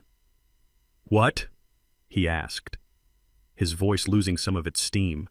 I reached out and picked up the roll of money he had thrown on the bed. I weighed it in my hand, feeling the texture of the cash. Then I tossed it back at him. It hit him in the chest and fell to the floor, landing in the puddle of coffee. "I don't want your money, Brad," I said, my voice low, deep, and steady, the tremor completely gone. Brad stared at me, his mouth opening and closing, and I am not clumsy.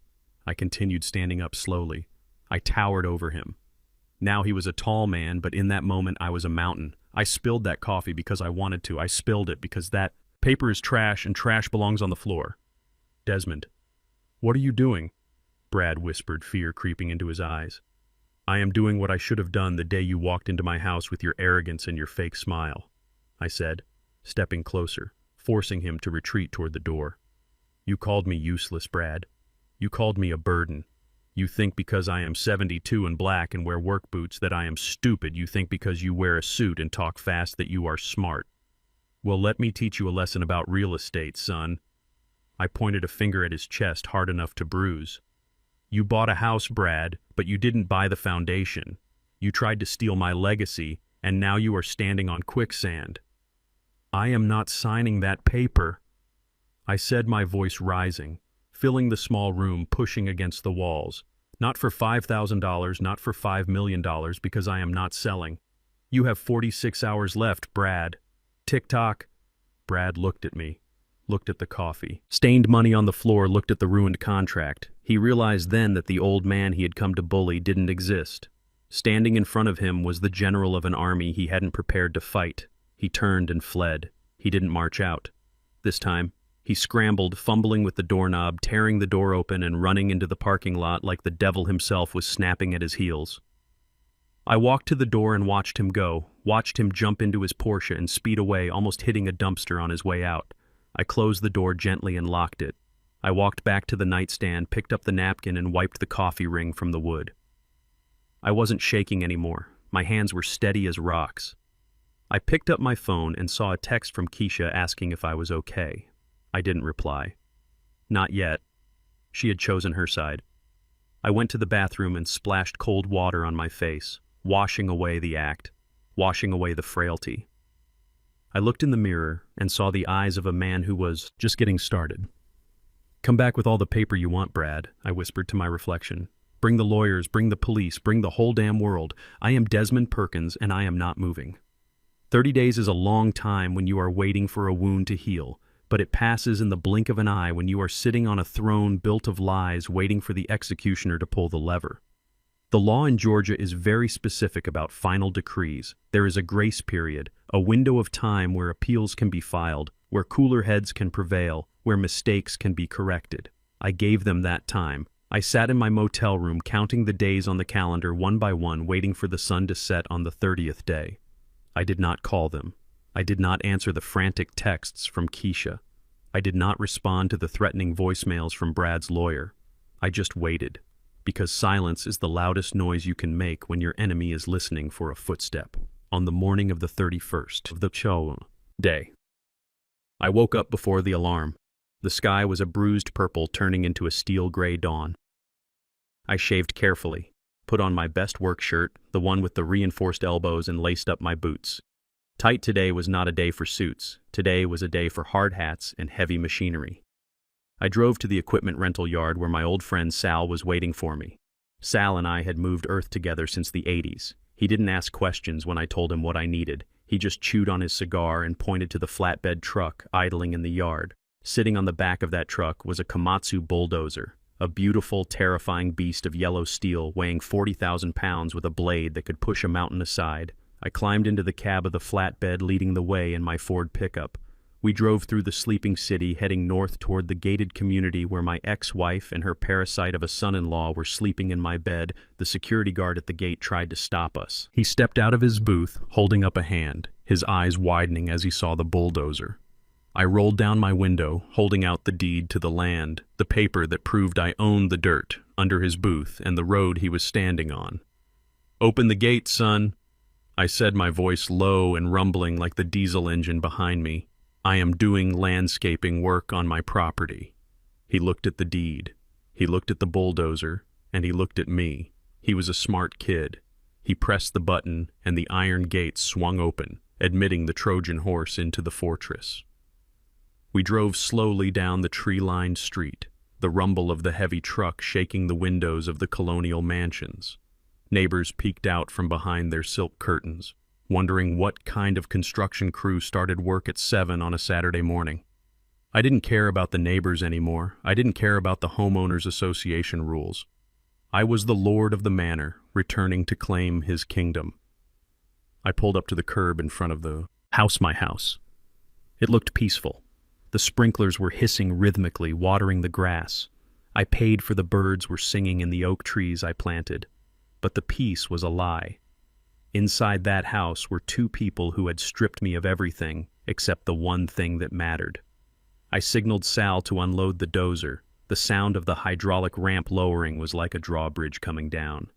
Then the engine of the bulldozer roared to life, a deep guttural sound that shattered the morning quiet.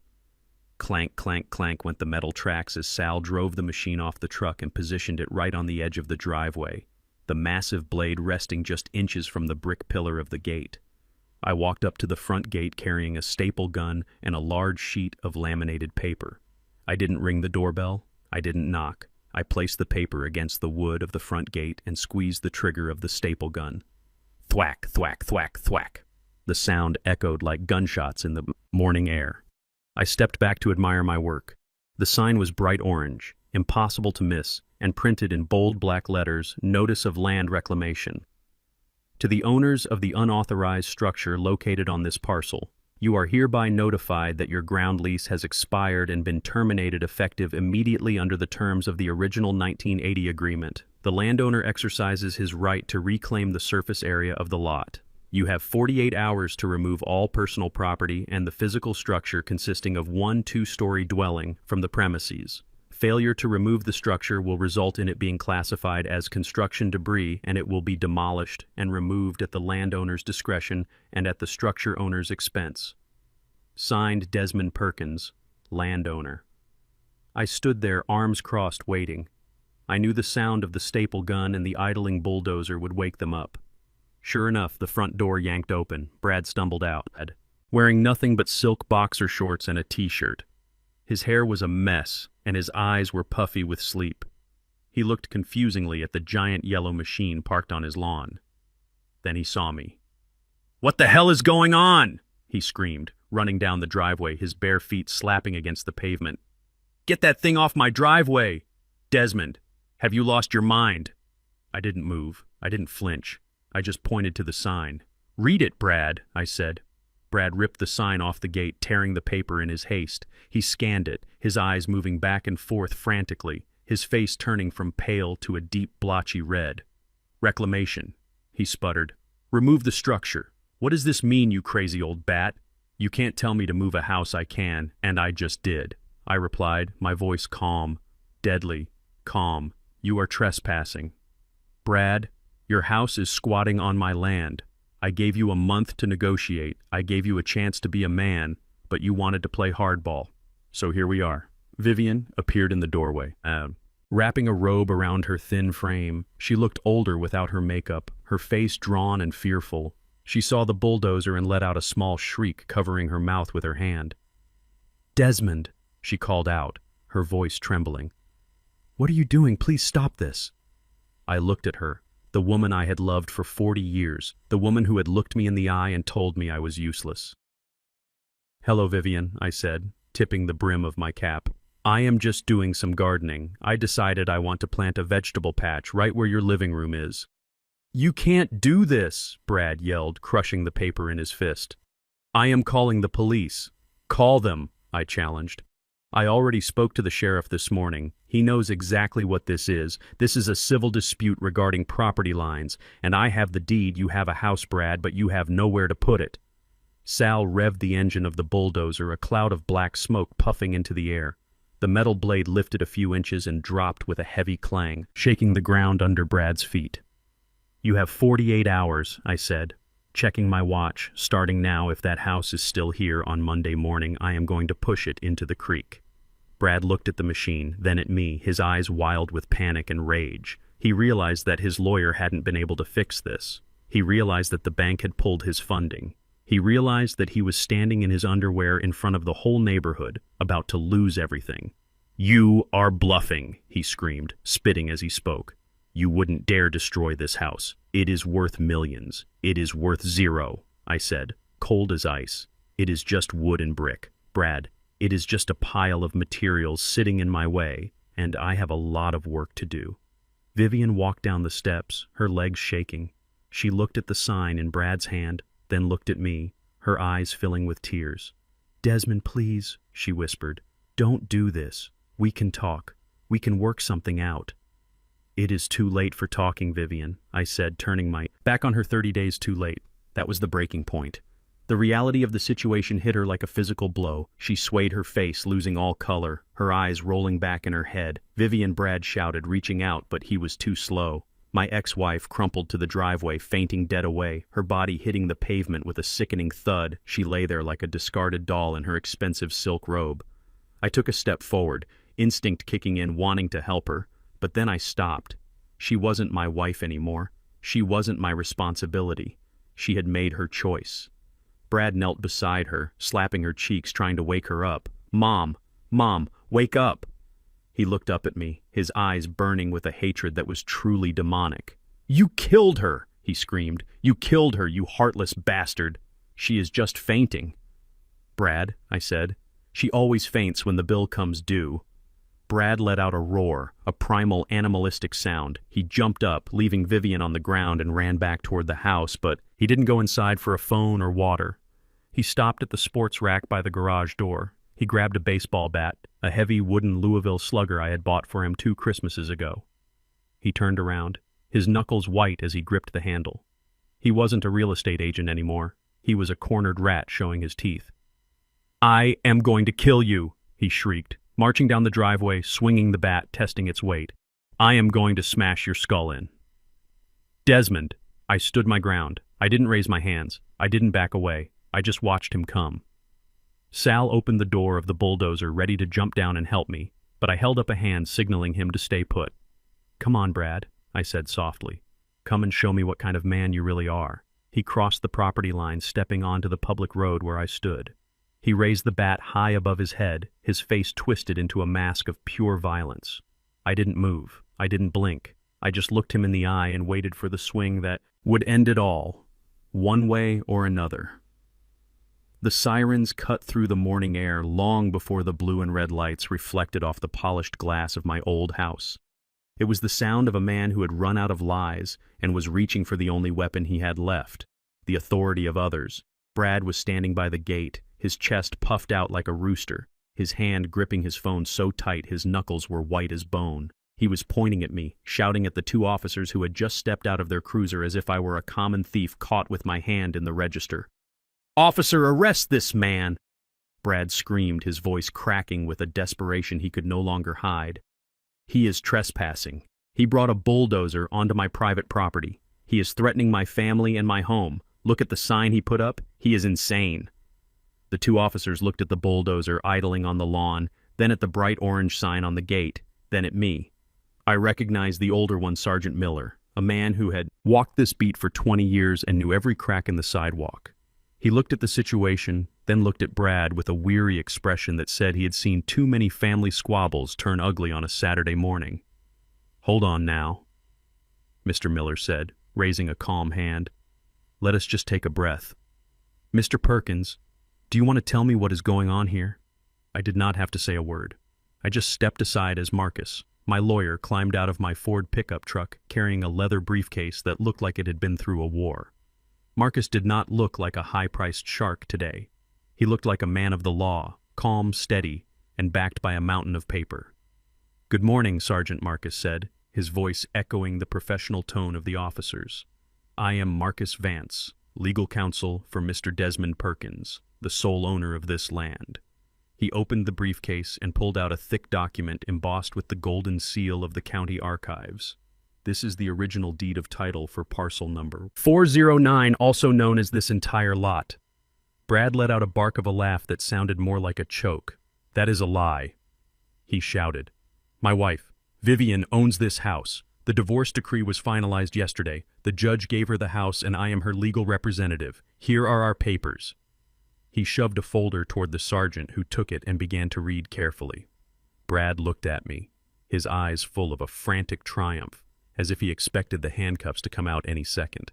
Miller scanned Brad's papers, then looked at Marcus's deed. He frowned, his brow furrowing in confusion.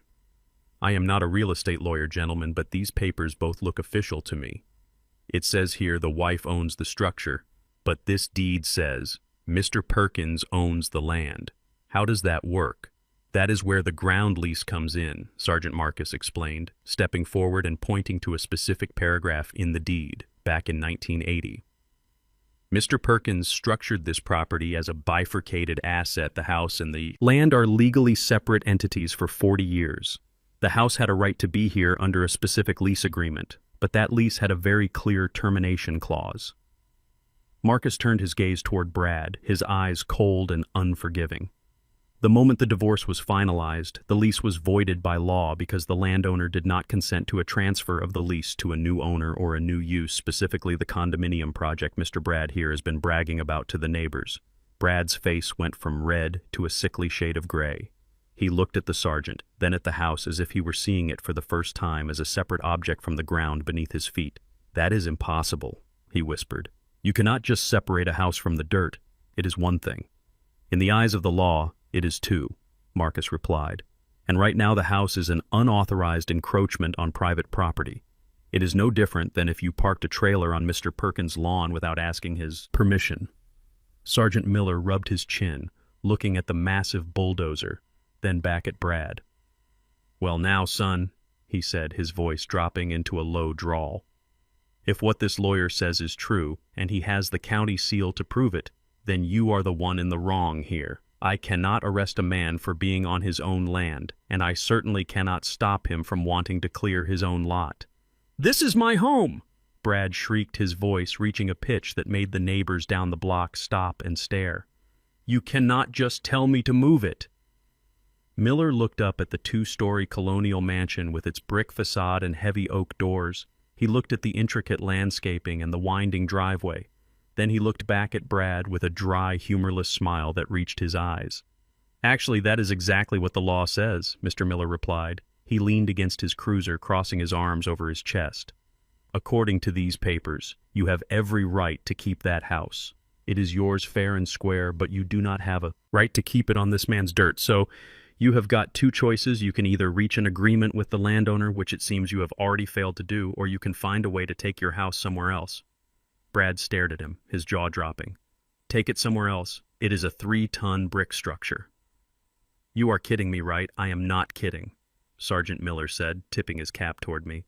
"I have seen people move houses before. They put them on big flatbeds and haul them down the highway at 2 in the morning. But I reckon a house this size might be a bit of a trick.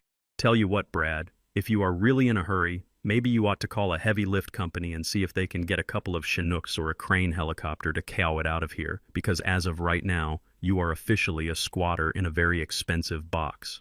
I watched Brad's spirit break right there on the driveway. The arrogance, the swagger, the fake smiles. It all crumbled away, leaving behind a small, terrified man who realized he had borrowed $500,000 for a building that was about to be declared junk.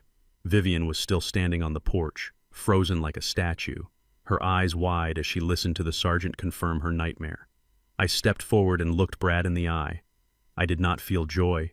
I did not feel vengeance. I just felt the cold satisfaction of a job well done. 47 hours. Brad, I said, my voice low so only he could hear. The clock is ticking and the diesel in that bulldozer is full. You can call the police all you want, but the law lives in the dirt, and the dirt belongs to me. The sergeant nodded to me and climbed back into his car. Miller looked out the window at Brad one last time and said, "You might want to start packing, son. Because if Desmond Perkins says he is going to move something, he usually moves it, and I would hate for you to be inside when the dust starts flying." The sirens faded into the distance, leaving a silence so heavy it felt like the house itself was starting to sink into the earth that was ready to reclaim it. They say that when a building collapses, it is rarely the roof that fails first. It is always the foundation. A small crack, a shift in the soil, a missing bolt that nobody bothered to check until the weight of the world comes pressing down. Brad thought he was building a skyscraper on my grave, but he forgot that the earth belongs to the man who knows how to dig, and by Monday morning the gravity he had ignored for so long was starting to pull him under. I sat in my motel room with the curtains drawn tight, the only light coming from the glowing screen of my laptop. I was watching the headlines of the local business journals and the real estate alerts Marcus had set up for me in the world of high-stakes development news travels like a brush fire, and Brad's name was the fuel word had leaked that the Vivian estate was dead on arrival. The rumors of a clouded title had reached the ears of every broker from Buckhead to Midtown, and the sharks were already circling the carcass. I received a call from Marcus at 10:30, his voice sounding like he had just won the lottery. "Des, you wouldn't believe the carnage," he said, laughing. "The bank didn't just freeze the construction loan, they issued a notice of immediate default. They found out the house they used for collateral is legally classified as an encroachment. They told Brad that unless he produces a signed land deed by noon, he has to pay back the initial $500,000 in full plus interest and penalties." "500,000, I whispered, looking at the stained carpet beneath my boots. "He doesn't have it." "Marcus, he spent the deposit on the architectural fees and the marketing campaign." "I know," Marcus replied, "and it gets better. The condo project partners, the guys Brad convinced to chip in another $300,000, found out about the bulldozer. They realize the landowner is a man who isn't afraid to tear the whole thing down. They pulled their funding an hour ago, and they are suing Brad for misrepresentation and fraud." It was the domino effect I had planned for. The first tile was the land deed. The second was the bank, and now the whole line was falling down, crushing everything in its path. Brad had gambled with money that wasn't his, and the house was calling his bluff. I imagined Brad standing in that marble kitchen with the leaky roof, the rain from the weekend probably still dripping into buckets on the floor. I imagined him looking at his phone, seeing the emails from his partners, turning into threats, seeing his bank account balance shrinking as the fees piled up. He had traded a father's respect for a dream made of glass, and now the glass was shattering. Then came the silence for 2 hours. My phone stayed dark. I knew the storm was brewing inside that house. I knew the arguments were echoing through the halls. Vivian would be realizing that the $200,000 she stole from our joint account, the money I had saved for our retirement, was gone, swallowed up by Brad's non-refundable deposits and failed promises. She had traded her security for a son-in-law who was nothing more than a silver-tongued thief. At 1 o'clock, my phone finally vibrated. It wasn't Brad, it wasn't Vivian, it was Keisha. My daughter, the girl I had carried on my shoulders, the girl whose first house I had built with my own sweat and blood. I hesitated, my thumb hovering over the green button. The pain of her betrayal was still a raw wound in my chest, but I answered. "Hello, Keisha." The sound that came through the line wasn't words. It was a sob, a deep, ragged sound of a woman who had reached the end of her rope. "Dad," she choked out. "Dad, please tell me this isn't true. Tell me you didn't do this." "I didn't do anything, Keisha," I said, my voice soft but firm as granite. "I just stood on my own ground." "How could you be so cruel?" Keisha wailed, her voice rising into a scream of desperation. "The bank is taking everything. Dad, they are going to garnish Brad's wages. They are going to take Mom's car. They are saying we committed fraud. They are threatening to put Brad in jail, Dad. He's my husband. He's the father of your grandkids. How can you sit there and watch us drown? You chose the water, Keisha, I replied. I told you both to be careful. I told you that a house needs a foundation, but you were too busy looking at the luxury finishes to care about the man who laid the bricks. You watched your husband tat your mother-in-law and kick your father out of his own home. You stood by while they changed the locks on a man who never did anything but provide for you, Dad. We were just trying to build a future, Keisha cried, her words coming out in a frantic rush. Brad said it was for all of us, he said. We would be millionaires, he said. You would be happy in a nice condo where you didn't have to work anymore. We just wanted to be successful. Dad, is that a crime? It is a crime to steal a man's dignity, Keisha, I said. And it is a crime to build your success on the ruins of your father's life. Brad didn't want a future for me. He wanted a paycheck. He wanted to be the big man in the suit, and he used my life as his down payment. You are killing us, Dad. Keisha sobbed, the sound of her heart break through the phone, making my eyes sting. You are literally killing your own family over a piece of dirt. Is that what 40 years of being a father was worth to you, just to win a legal battle, just to see us lose everything? I closed my eyes, leaning my head against the cool glass of the motel window. I felt the weight of her words, the guilt that every father feels when his child is in pain. But then I remembered the feeling of the concrete walkway against my back. I remembered the sound of Brad's laughter as he kicked my suitcases down the stairs. I remembered Vivian's cold eyes as she told me I was useless. No, Keisha, I said, my voice dropping to a low, steady rumble. I didn't kill this family. I just stopped holding it up when you started kicking the pillars 40 years ago. I built a foundation. For you, I built it on hard work, on honesty, and on respect. I gave you a solid place to stand, but you let Brad come in with his greed and his ego, and you let him hammer away at that foundation until it was nothing but dust. Brad didn't just want the house, Keisha, I continued. He wanted to erase me. He wanted to prove that the old man was a fool who could be cheated out of his own life. He gambled everything on the idea that I wouldn't fight back, and he lost. Please, Dad. Keisha pleaded, her voice a whisper. Now just sign the paper, sign the land over to the bank, and they will stop the lawsuit. We can move back in. We can start over. I'll make sure they treat you better, I promise. Just please don't let us lose the house. I looked at the orange sign I had stapled to the gate, the sign that was still visible in my mind. I thought about the house, the beautiful colonial with the master suite and the garden and the 3-car garage. It was a beautiful structure, but it was built on a lie, and I have spent my whole life knowing that you cannot fix a bad structure by painting the walls. I am sorry, Keisha, I said, and I meant it, but the answer is no. Dad, please, she screamed, her voice breaking. You are a monster. How can you do this to us? I took a deep breath, letting the air fill my lungs for the first time in days. I felt a strange kind of peace, the peace that comes when the structure finally falls and there is nothing left to hide. I am not a monster, Keisha. I am a builder, and a builder knows when a building is beyond saving. I built the foundation 40 years ago with love and sacrifice, but your husband decided to dap it down. He thought he could build something better on top of my pain. Well, now the weight is too much, and the bricks are falling. She started to cry again, a hopeless sound that I knew would haunt me for a long time, but I didn't hang up. I let her speak her final words. I hate you, she whispered. I hate you for this. I know you do, I replied. But someday when the dust settles, you will realize that I didn't take anything from you. I just stopped letting you take from me. Don't cry when the bricks fall on your head, Keisha. I warned you the structure was shifting. You just didn't want to listen. I hung up the phone and set it down on the nightstand. The silence in the room was absolute. I walked to the window and pulled back the curtain. The sun was setting over Atlanta, casting long shadows across the city. The dominoes were all down now. Brad was ruined. Vivian was broke, and Keisha was lost. But as I stood there in the quiet, I realized that the dirt was still there, the land was still solid, and for the first time in a very long time, I had a clear view of the horizon.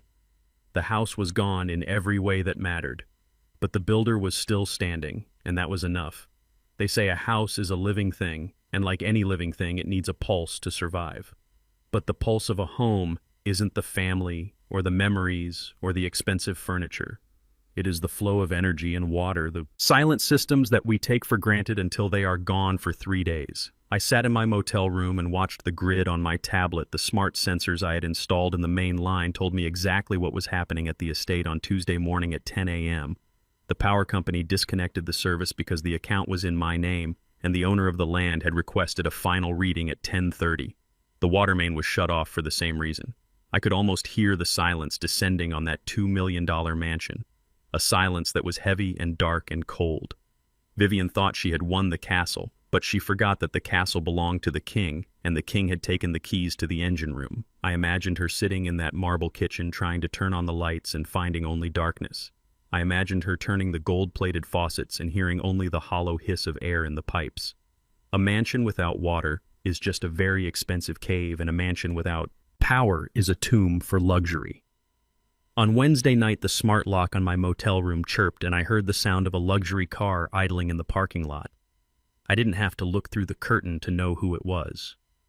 The scent of expensive perfume began to seep under the door, a smell that used to mean home, but now just smelled like betrayal. There was a knock. Not the aggressive pound of Brad, but a soft, hesitant tap. The tap of a woman who had realized the ground was no longer beneath her feet. I opened the door and stood there in the doorway, the yellow light of the motel hallway casting a long shadow over her. Vivian looked like a ghost. Her designer silk dress was wrinkled, her hair was flat, and she looked like she hadn't slept in a week. She was holding a designer bag like a shield, but the shield was cracked. "Desmond," she whispered. Her voice cracked and dry. "Can I come in?"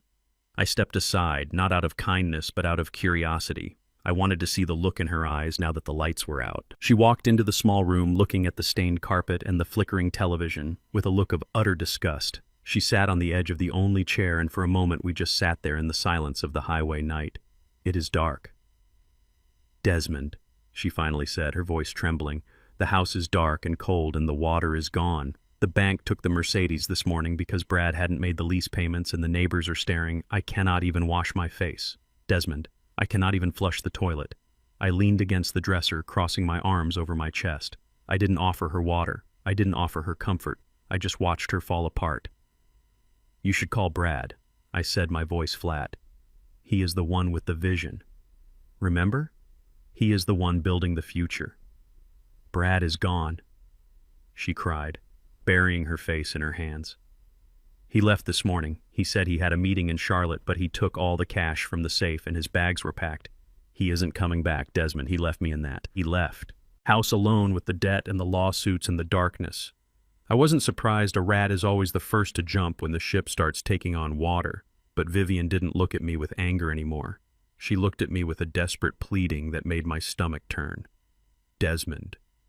Please," she said, standing up and taking a step toward me. "We have 40 years between us. 40 years of life, of building that home, of raising Keisha. You can't just let me rot like this. I know I was wrong. I know I listened to Brad too much, but I am still your wife. We stood before God and promised to stay together until the end. You are a good man, a Christian man. You cannot do this to me." I looked at her, really, looked at her. I saw the wrinkles at the corners of her eyes. The same eyes that had looked at me with contempt just a week ago. She was playing the 40 years card. She was trying to use our history as a tether to pull me back into the swamp of her greed. 40 years. I repeated the words, felt heavy in my mouth, like stones you want to talk about. 40 years, Vivian, you want to talk about the sacred vows we made. "Yes," she sobbed, grabbing my sleeve with a trembling hand. "We have so much history. Desmond, don't let a few bad weeks erase 4 decades of love." I reached into my leather satchel, the one I had taken from the house the day she kicked me out. I pulled out a small plastic sleeve containing a single yellowed piece of paper. It wasn't a land deed. It wasn't a contract. It was a hotel receipt from the Grand Hyatt in Savannah, dated June 14th, 2016. I held it out to her, my hand as steady as the foundation of a skyscraper. Her eyes scanned the paper, and I watched the blood drain from her face until she was as white as the silk she was wearing. "What is this?" she whispered, her voice barely audible. "It is the day our marriage ended, Vivian," I said, my voice low and cold as the winter wind. "You think this started with Brad. You think this started with the house. But the rot began 10 years ago. Knew about Reginald Vivian. I knew about the weekends in Savannah. I knew about the jewelry he bought you with the money I was earning on the construction sites in 90-degree heat. Vivian shook her head, her eyes wide with terror. I don't know what you are talking about. That was just a friend. It was a mistake. It was a choice. I corrected her, and I have the photos and the phone records to prove it. I have had them for 10 years. I sat at our dinner table every night and looked at you knowing you were a stranger. I stayed Vivian because I wanted to see Keisha graduate. I stayed because I wanted to make sure my business was secure. I stayed because I was building a trap, and I wanted to see if you would ever have the decency to tell me the truth. I took a step closer, my shadow swallowing her completely. You never did. You just kept taking. You took my loyalty. You took my money. And then when you thought you didn't need me anymore, you tried to take my dignity and my home. You talked about 40 years of marriage. Like it was a prison sentence for you, but for me it was a decade of watching a thief live in my house. Desmond, I was lonely. You were always working. She tried to justify it, her voice rising in a desperate whine. I was working to build a kingdom for you. I roared, my voice shaking the thin walls of the motel room. I was working so you could wear silk and drive a Mercedes and look down your nose at the people who actually sweat for a living. I gave you everything, and you gave me a receipt for a hotel room in Savannah. I grabbed the divorce papers from the nightstand, the ones that gave her the house and gave me nothing, and I threw them at her feet. Our marriage didn't end when the judge stamped those papers. Vivian, it ended 10 years ago. I just stayed around to watch the walls fall down. You wanted the house, you got it. Enjoy the darkness, enjoy the thirst. Because the man who fixed the leaks and paid the bills is dead to you. Desmond, please. She fell to her knees, her expensive dress trailing in the motel dust. I have nowhere to go. I have no money. Brad took it all. Then you should start walking, I said, turning my back on her. I gave you 30 days. To be honest, I gave you a lifetime to be loyal. You chose the structure over the foundation. Now the structure is dead, and I am reclaiming the dirt.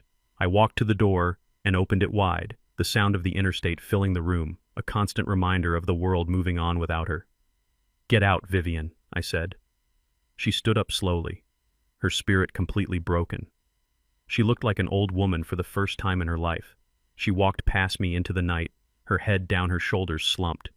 She didn't look back. She didn't say another word.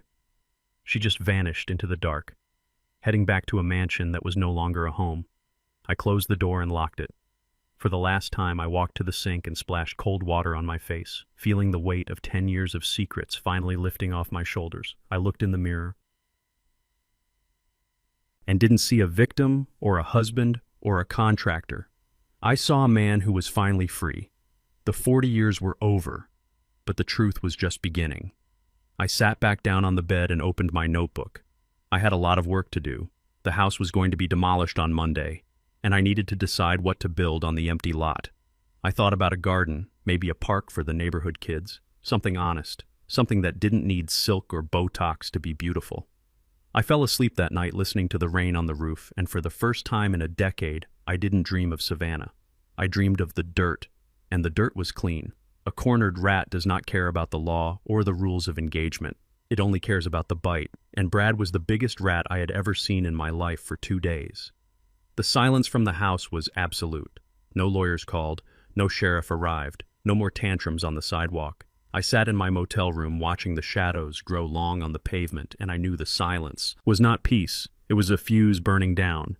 Brad had lost his loan, he had lost his dignity, and he was about to lose his mind. And when a man like Brad loses everything, he stops trying to be smart and starts trying to be cruel. It happened at 3 a.m. on Thursday, the kind of hour when the world feels thin and the only people awake are the ones with something to hide. I was sitting in the dark of room 114, sipping a glass of water, when I heard the low rumble of a car with a modified muffler creeping into the motel parking lot. It didn't pull into a space, it just idled near the back of my Ford pickup truck. I didn't turn on the light, I didn't move the curtain. I just reached for my tablet on the nightstand and opened the surveillance app. Most people see an old man in a flannel shirt and think he still uses a rotary phone, but they forget that I spent 40 years running high-security construction sites in the roughest parts of Atlanta.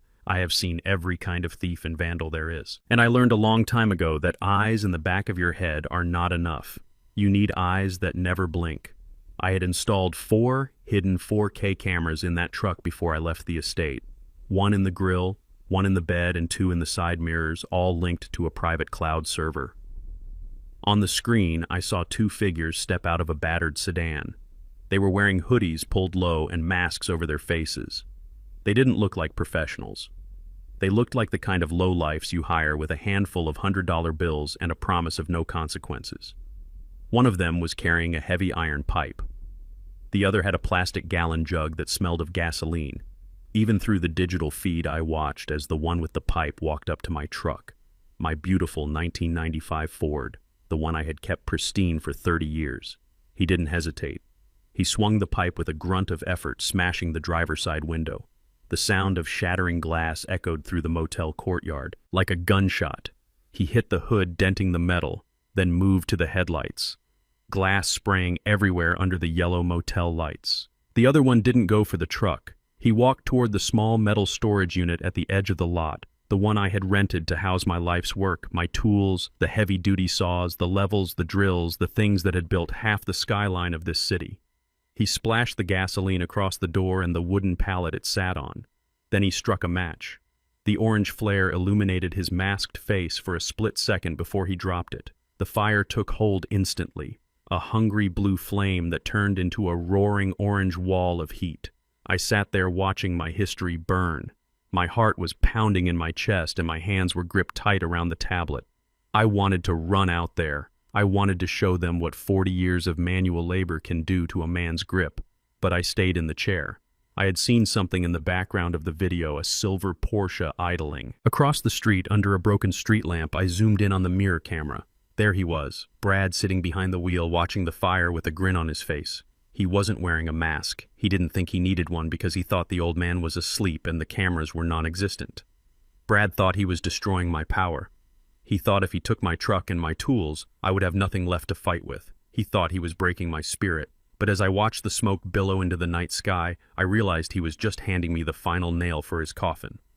The thugs jumped back into their car and peeled out the Porsche, following close behind. They disappeared into the night, leaving the smell of burnt oil and melted plastic hanging in the air. The motel manager finally woke up and called the fire department. Sirens began to wail in the distance, but I still didn't move. I just hit the save button on the recording and started a new email. I didn't call the police, not yet a police. Report is just a piece of paper that ends up in a file, and Brad has friends in the city council. He would have lied his way out of it or blamed it on a disgruntled former employee. No, I needed to hit him where it actually hurt. I needed to take his future. I typed in the email address for Arthur Henderson, the CEO of Henderson & Associates, the most prestigious real estate firm in the South.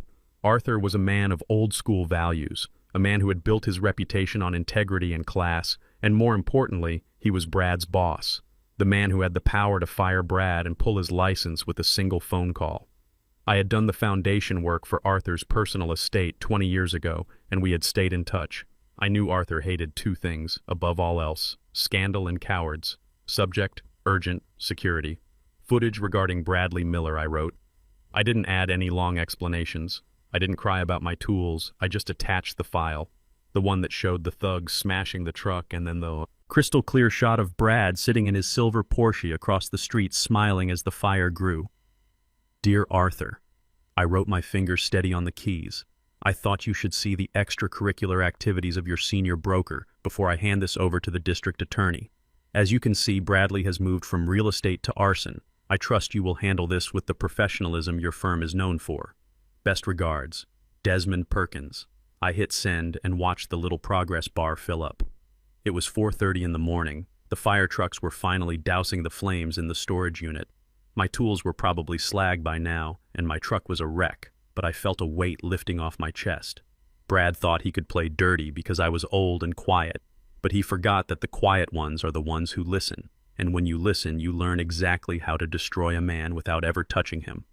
I walked out of the room as the sun began to peek over the horizon. The air was thick with the scent of charcoal. I walked up to my ruined truck and ran a hand over the shattered glass. It was just metal. I thought it can be replaced, but a reputation, once it burns, is gone forever. The motel manager ran up to me, his face white with fear. "Mr. Perkins, I am so sorry we saw them on our cameras, but they were too fast. I already called the cops." "Don't worry about it," I said, tipping my cap. "I already took care of it." I sat on the tailgate of my broken truck and waited at exactly 8 a.m. My phone rang. It wasn't the police. It was Arthur Henderson Desmond, he said, his voice tight with a cold fury. "I just watched the video. I have no words. I have already called security to escort Bradley out of the building. His accounts are frozen, and I am personally filing a complaint with the real estate board to have his license revoked for life. He is done. Desmond, he will never sell so much as a birdhouse in this state again." "Thank you, Arthur," I said. "What do you want me to do with the footage?" he asked. "Keep it. For now," I said. "I'll be in touch." I hung up and looked toward the north, toward the estate. I imagined Brad showing up for work this morning in his silk suit, ready to celebrate my defeat. I imagined the look on his face when the security guards blocked the elevator. I imagined him realizing that the fire he started didn't burn my life. It only burned his own bridge back to civilization. I reached into the bed of the truck and found a small hammer that had survived the fire. Its handle was scorched, but the steel was still strong. I gripped it tight, feeling the weight of it in my hand. "You wanted a war, Brad," I whispered to the wind, "and you finally got one. But you brought a match to a fight where I own the fuel. Now watch the whole thing burn." News in a city like Atlanta doesn't walk, it runs. Especially when it involves a golden boy and a silver Porsche being caught on camera torching an old man's livelihood by 10 a.m. on Friday.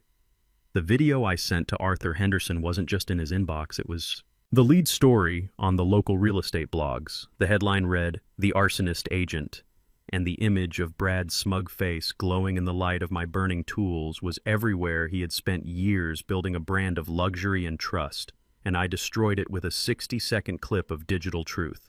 I parked my truck across the street from the Henderson and Associates headquarters, hidden behind a row of magnolias. I wanted to see the exact moment his world stopped spinning.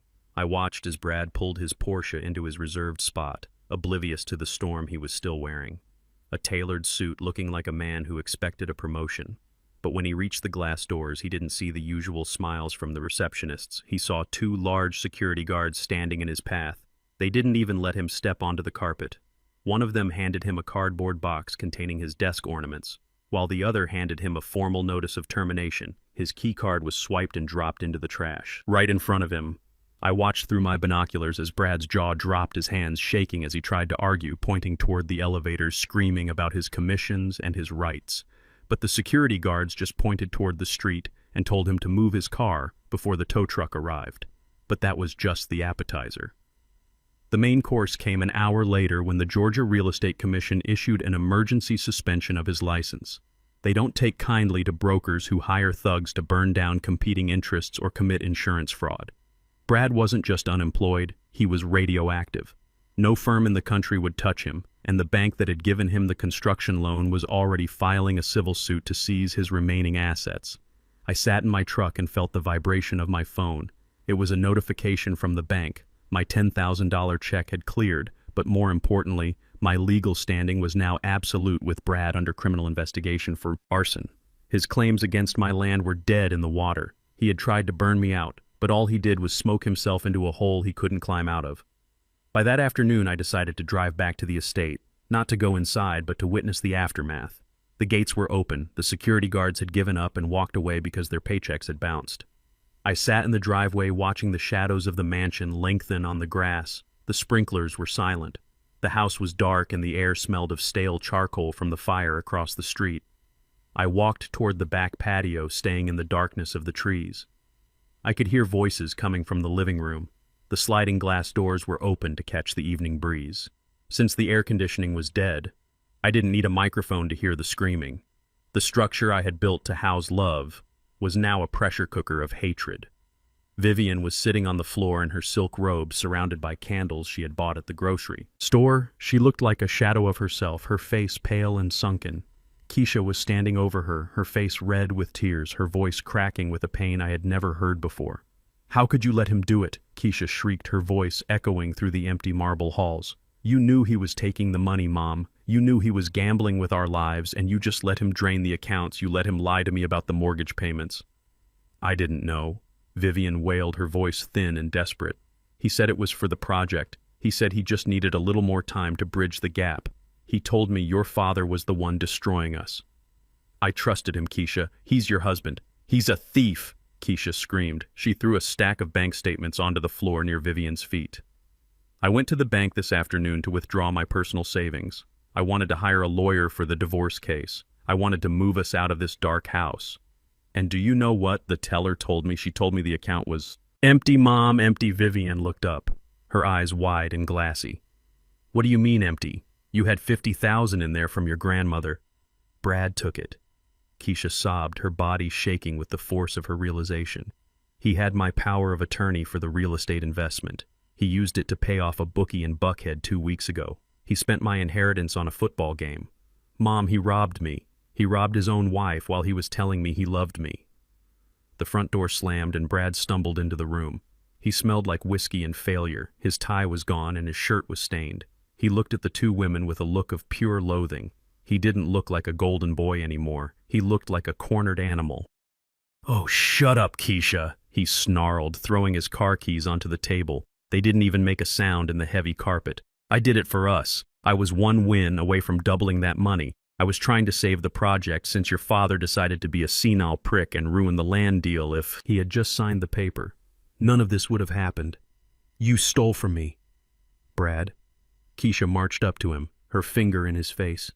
You lied to me for 2 years. You let me think we were building a life while you were burning it down. Get out of this house. Get out before I call the police and tell them everything.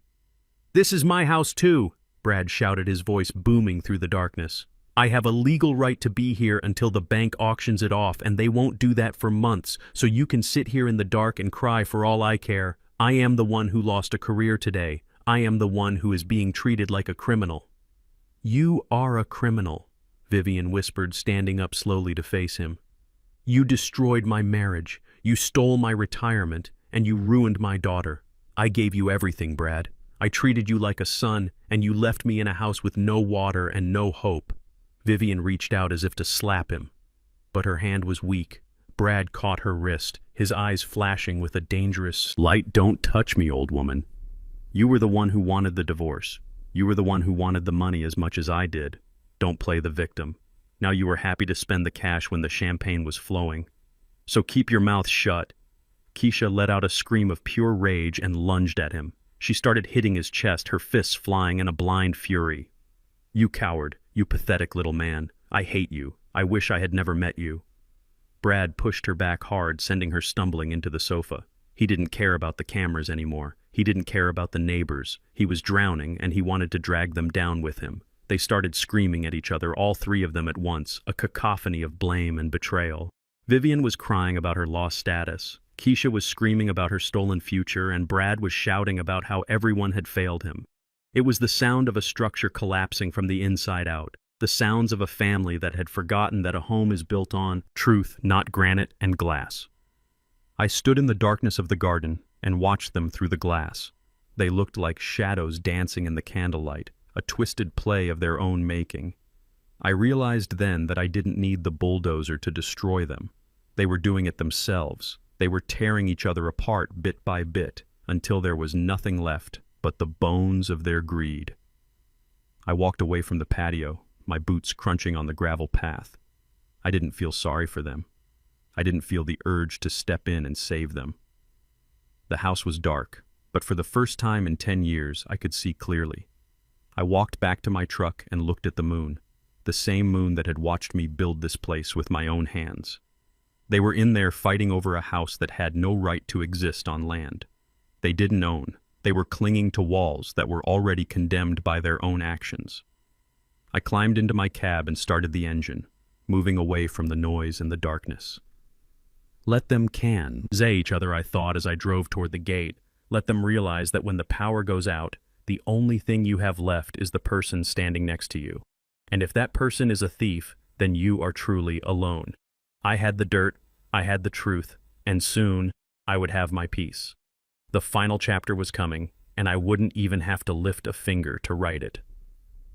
The knock on the door of room 114 was different. This time, it was not the violent pound of a man who thought he was a king. It was the heavy, desperate thud of someone who knew the castle walls were falling in. I sat at the small, wobbly desk in the corner of the motel room, a single lamp casting long, tired shadows across the floor. I didn't get up immediately. I let them wait. Silence is the only thing people like Vivian and her lawyers understand when their power has been stripped away, like old paint. I took a slow sip of water and looked at the clock on the wall. 8 p.m. The clock was ticking, and every second was $1. They were losing in interest and legal fees. I stood up and opened the door. The humid Georgia air pushed its way inside, bringing with it the smell of exhaust and impending rain. Vivian stood there looking like she had aged a decade in a single week. Her expensive designer suit was wrinkled, and her eyes were rimmed with red. She wasn't alone. She had brought a new lawyer, a man with a tired face and a cheap briefcase who looked like he spent his days chasing lost causes. They didn't wait for an invitation. They pushed past me into the room, looking at the stained walls and the sagging bed with a mixture of horror and pity. "Can we sit, Desmond?" The lawyer asked, his voice sounding like dry leaves rustling on a sidewalk. "You can stand, or you can leave," I said, closing the door and locking it. "I don't have enough chairs for guests who come to my home uninvited." Vivian let out a shaky breath, clutching her handbag to her chest like a shield. "Desmond, please, we are here to be reasonable. The bank has filed an injunction and Brad is facing criminal charges for that mess with your truck. It is all falling apart, Desmond. The house is going into foreclosure because the title is clouded. Nobody wins if the bank takes it all." I leaned against the dresser, crossing my arms over my chest. My eyes were cold as I watched her try to play the victim again. "So what do you want, Vivian? Why are you in my motel room at 8 o'clock at night?" "We have a proposal," the lawyer said, stepping forward and clearing his throat. "My client is willing to sell her interest in the structure to you. She owns the physical building according to the divorce decree. We are prepared to offer you the entire mansion for the discounted price of $500,000. It is a steal. Desmond, that house is worth $2 million on the open market. You get your home back, and Vivian gets enough to settle the debts Brad created and move on with her life." $500,000. I repeated the words flat and hollow. I looked at the ceiling and let out a short, dry laugh that sounded like a saw hitting a knot in wood. $500,000 for a house that is currently trespassing on my dirt. You are joking, right? "It is not a joke, Desmond," Vivian cried, stepping closer, her perfume clashing with the smell of the motel's industrial cleaner. "It is a beautiful home. You built it yourself. You spent 40 years making it perfect. You can't tell me you want to see it destroyed. Think of the memories. Think of all the work you put into those walls. You can have it all back for a fraction of its value." I walked over to the window and pulled back the curtain, looking out at the parking lot where Sal's bulldozer was still sitting on the flatbed truck, silhouetted against the streetlights. I turned back to her and the lawyer, my face a mask of stone. "You don't understand, do you?" I said, my voice dropping to a low, rumbling bass. "You are still thinking like people who live in brochures and luxury magazines. You see a $2 million mansion with marble floors and gold faucets, but I don't see that anymore. I am a builder, Vivian. I know what things are actually made of, and without the land, that house is nothing but a pile of heavy, expensive trash." "Trash," the lawyer sputtered, "Mr. Perkins. That is a premier property." "No," I corrected him. "It is a liability. It is 40,000 pounds of brick and wood that I didn't give permission to stay on my lot every hour. It sits there. It is costing me potential revenue, and every day it stays there. I have to pay taxes on the ground it is occupying. You are not offering me a home. Vivian, you are offering me a demolition project. You are asking me to pay you $500,000 for the privilege of cleaning up your mess." "Desmond, please." Vivian was shaking now, the silk of her scarf fluttering. "We need that money. Brad is in trouble. He owes people money. Desmond, dangerous people, and the bank is going to take everything if we don't pay the bridge loan by Monday morning. You have the money in your private account." "I know you do. Just buy the house and this can all be over. We will disappear and you can have your Vunquuk back." I looked at her. Really, looked at her. I saw the you may in her eyes, the way she was still trying to protect the man who had robbed her blind. The man who had tried to burn her husband's life to the ground. She was still a slave to Brad's greed. Even now, when the roof was literally leaking over her head, I sat down on the bed, the springs groaning under my weight. I picked up a pen and a piece of scrap paper from the nightstand. I wrote a single number on it and slid it across the table toward the lawyer. He picked it up, his eyes widening. $10,000, he whispered. You are offering $10,000 for a $2 million estate. That is not an offer for an estate, I said, standing up and towering over them. That is a disposal fee. $10,000 is what I am willing to pay to take that trash off your hands and save you the cost of hiring a crew to do it. I am giving you back exactly what you gave me when you kicked me out of my own door. Remember that check, Vivian? Remember how you told me to go find a quiet place to die? Well, here is the quiet place and here is your check. You can't be serious, the lawyer said, his voice rising in anger. This is predatory, Desmond. The court will never allow this. The court has already ruled. I reminded him. The judge stamped those papers on Friday. The house belongs to her. The land belongs to me, and the law says she has until noon tomorrow to move her property. If it is still there at 12 o'clock, and 1 minute, I am going to tell Sal to start the engine and I am going to push that house into the ravine bit by bit, and then I am going to sue you for the cost of the fuel. Vivian started to sob, a loud, ugly sound of a woman who had finally run out of options. She looked at the lawyer, but he just looked at the floor.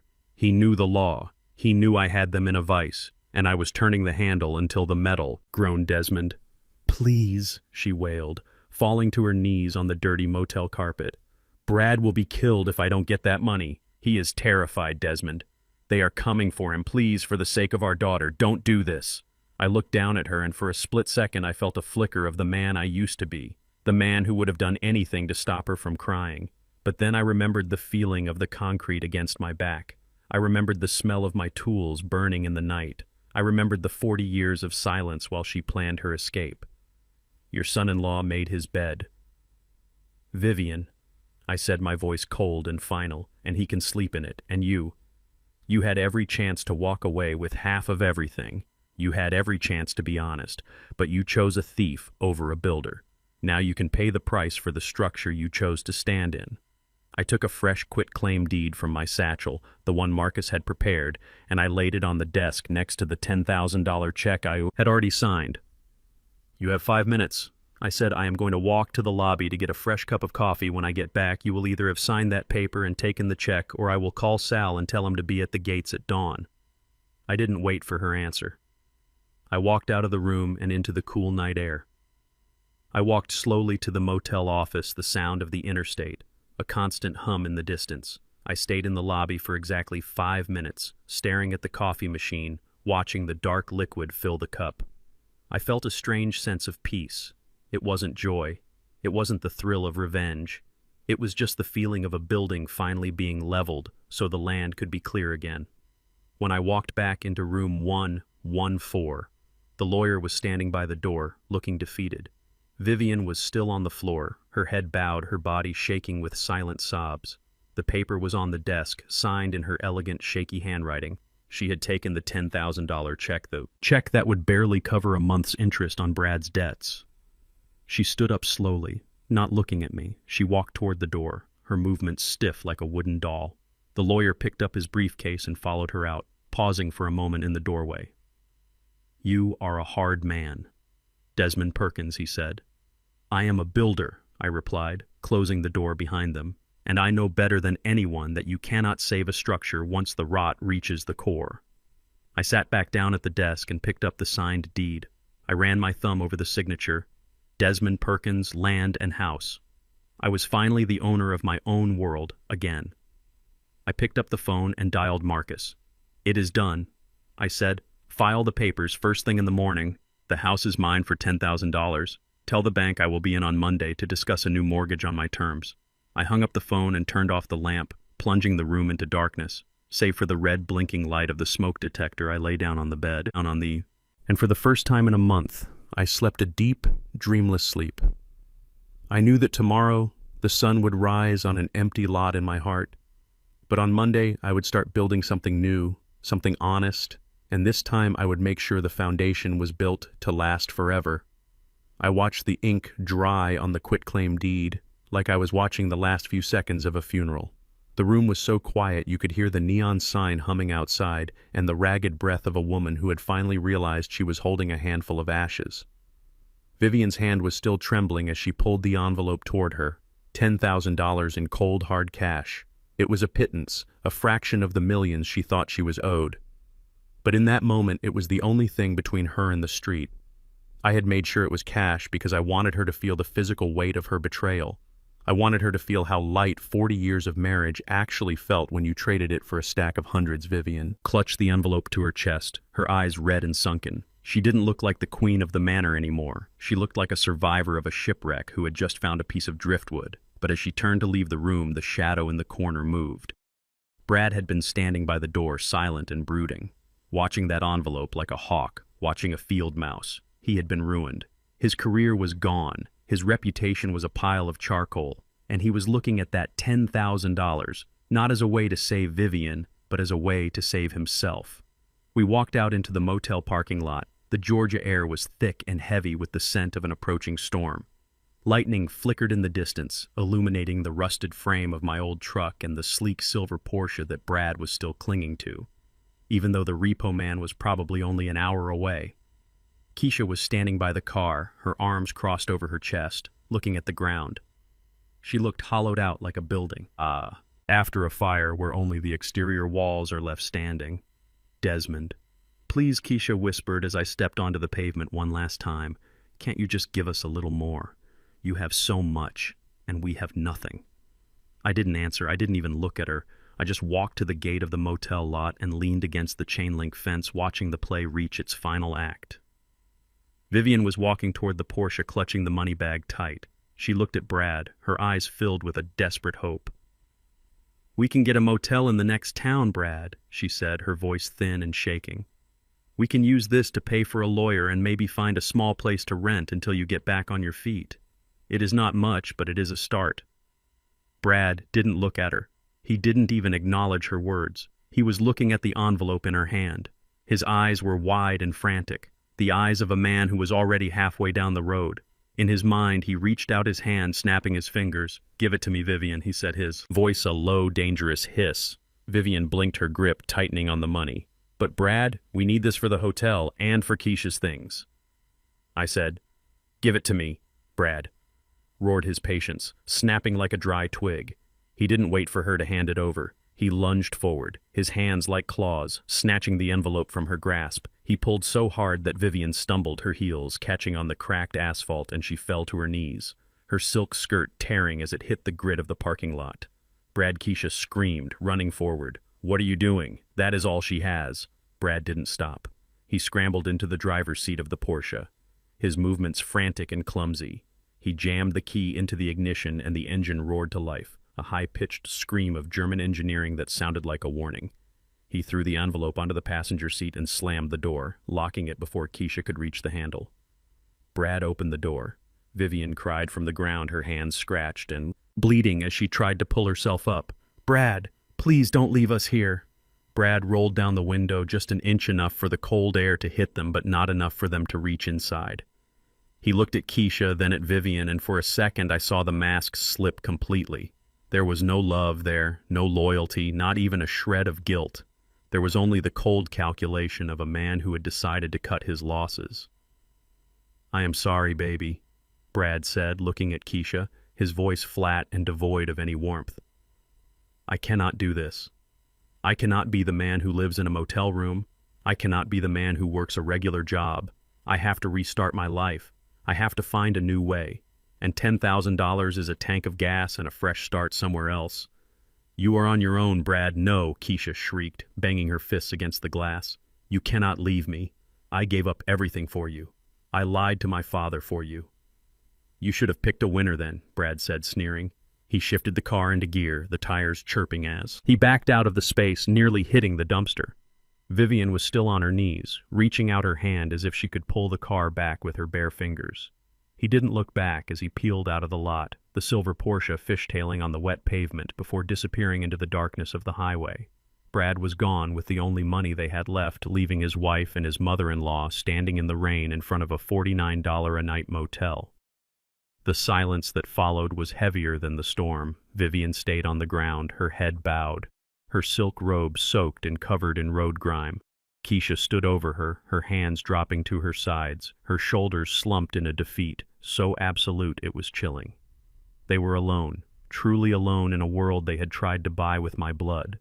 I stood by the fence watching them. I could feel the first drops of rain hitting my face, cool and clean. I looked at the gate, the iron bars that separated my world from theirs. I didn't feel the urge to run out there and pick Vivian up. I didn't feel the need to wrap Keisha in a blanket and tell her it was going to be okay. 40 years of history was screaming at me to do it, but 40 years of truth was telling me to stay put. Dad. Keisha called out, her voice a broken whisper as she turned toward the fence. She took a step toward me, her hands outstretched, pleading. Dad, please let us in. We have nowhere to go. The car is gone. The money is gone. Please, just for tonight. I looked at her. The girl I had built a dollhouse for 30 years ago. The girl I had walked down the aisle, only to watch her hand her loyalty to a wolf. I looked at Vivian, who was finally looking up at me, her face a mask of regret and terror. The structure is gone. Keisha, I said, my voice low and steady, carrying through the wind. The house is dead. The marriage is dead. And the man you used to call for help died the day you changed the locks. You chose your architect and he just drove away with the foundation. I reached, and grabbed the heavy iron lock on the gate. I clicked it shut. The sound of the metal bolt sliding into place echoed like a gunshot in the empty street. I stepped back, leaving them on the other side of the bars in the rain and the dark. You have 48 hours to do what is left of your pride, I said, my eyes meeting Vivian's one last time. Then I am clearing the lot. I turned my back on them, walking toward the motel office.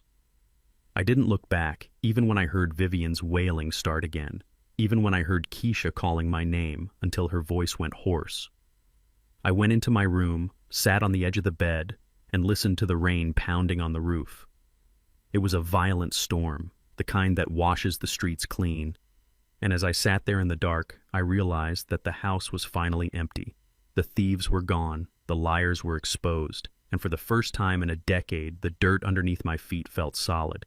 I was 72 years old. I had no house, no wife, and a ruined truck, but I had the land. And in this world, if you own the land, you can always build something new, something honest, something that won't fall down when the wind starts to blow.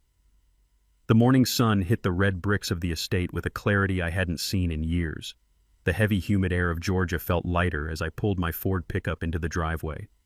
The glass from my shattered window had been replaced, and the dents in the hood were badges of honor.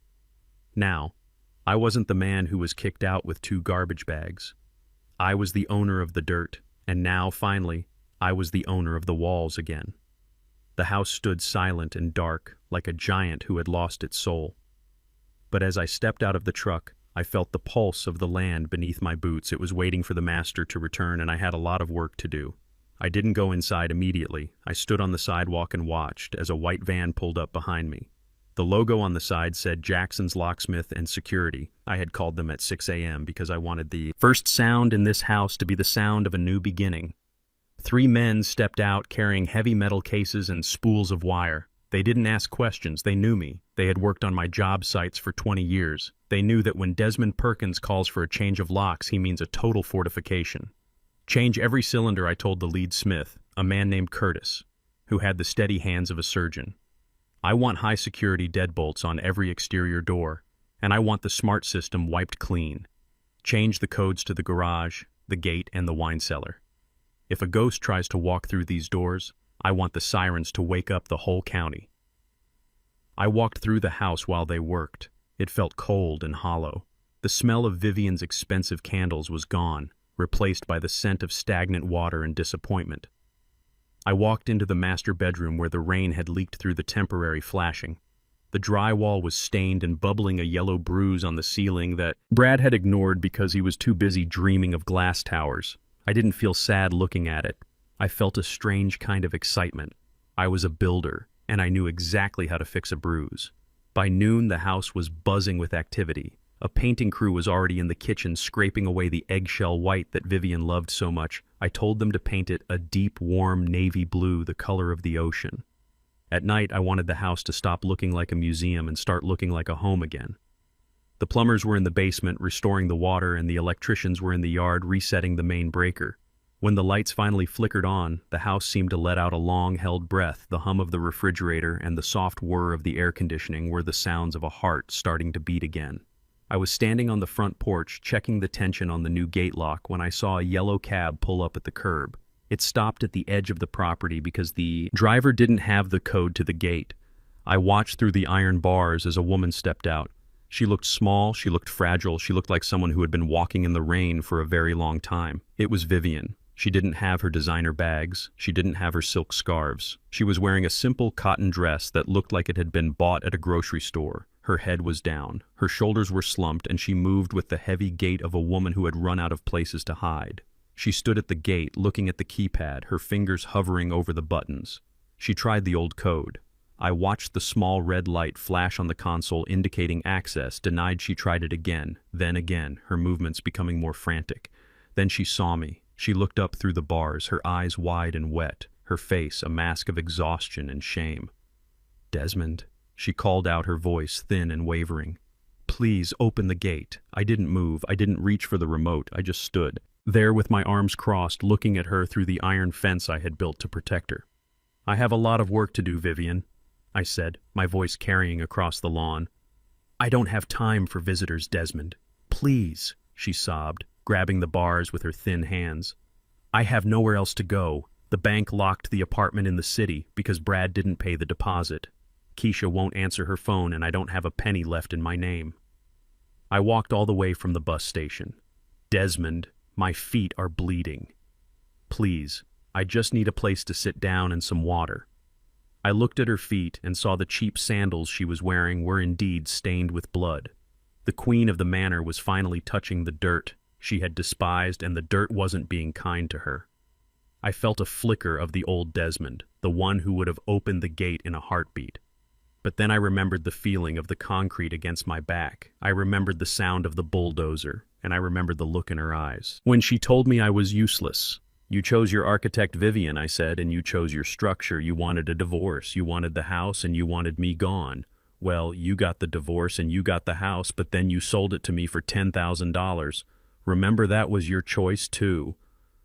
"I didn't sell it," she shrieked, her voice breaking. "Brad made me sign those papers. He lied to me." "Desmond, he told me you were going to take everything anyway.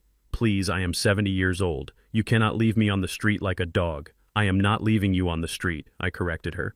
"I am leaving you exactly where you put me 30 days ago, outside the gate looking in." She collapsed to her knees, her head resting against the cold iron of the fence. She cried for a long time, a sound of pure brokenness that echoed off the brick walls of the neighborhood. I let her cry. I waited until she had nothing left but hiccups and gasps. Then I walked down the driveway and stood just inches away from her on the other side of the bars. "I have a proposal for you, Vivian," I said, my voice low and steady. She looked up, hope flickering in her eyes like a dying candle. "Anything, Desmond, anything. The house is mine now," I said. "I own the land, the walls and the roof, but it is a big house and I don't need all of it. I am going to move back into the master suite, but the guest suite on the first floor is empty. It has its own entrance and a small kitchenette. I am willing to let you stay there." "Oh, thank you. Thank you," she gasped, reaching through the bars to touch my boot. But I pulled back. I didn't say it was free. "Vivian," I said, "I am a contractor, and I know that every tenant has to pay their way. The rent for the guest suite is $2,000 a month. That is the market rate for this neighborhood. I will expect the first month's payment by the first of next month." $2,000, she whispered. "Where am I going to get $2,000? I don't have a job. I don't have anything. You have Social Security," said, "and you have that jewelry. You hidden in the safe deposit box. The pieces Brad didn't find yet, and if that isn't enough, you can find work. I hear the diner on 4th Street is looking for someone to prep vegetables. It is honest work. Vivian, something you might want to try." I reached into my pocket and pulled out a single sheet of paper. It was a standard rental agreement, month to month, strict terms, no guests, no noise, no exceptions. I slid it through the bars along with a cheap plastic pen. "Sign this," I said, "and I will open the gate. You will be a tenant. Vivian, not a wife, not a partner, not a guest. You will follow the rules or I will evict you in 24 hours. Do you understand?" She looked at the paper, then at the house, then at me. She realized then that the trot too had been reset. The hierarchy was clear. I was the landlord, and she was just a woman who needed a roof. She picked up the pen and signed her name at the bottom, her signature small and trembling next to mine. I pressed the button on my remote and the iron gate swung open with a slow, mechanical groan. Vivian stood up and walked through the threshold, her head down. She didn't look like a woman coming home. She looked like a prisoner entering a cell. She walked past me toward the side entrance, her shoulders hunched as she disappeared into the shadows of the guest wing. I watched her go. Then I turned back to the house. I looked at the navy blue paint starting to cover the walls. I looked at the new locks and the bright lights. I was 72 years old, and my family was gone. But as I stood in the center of my garden, I felt a sense of peace that no mansion could ever buy.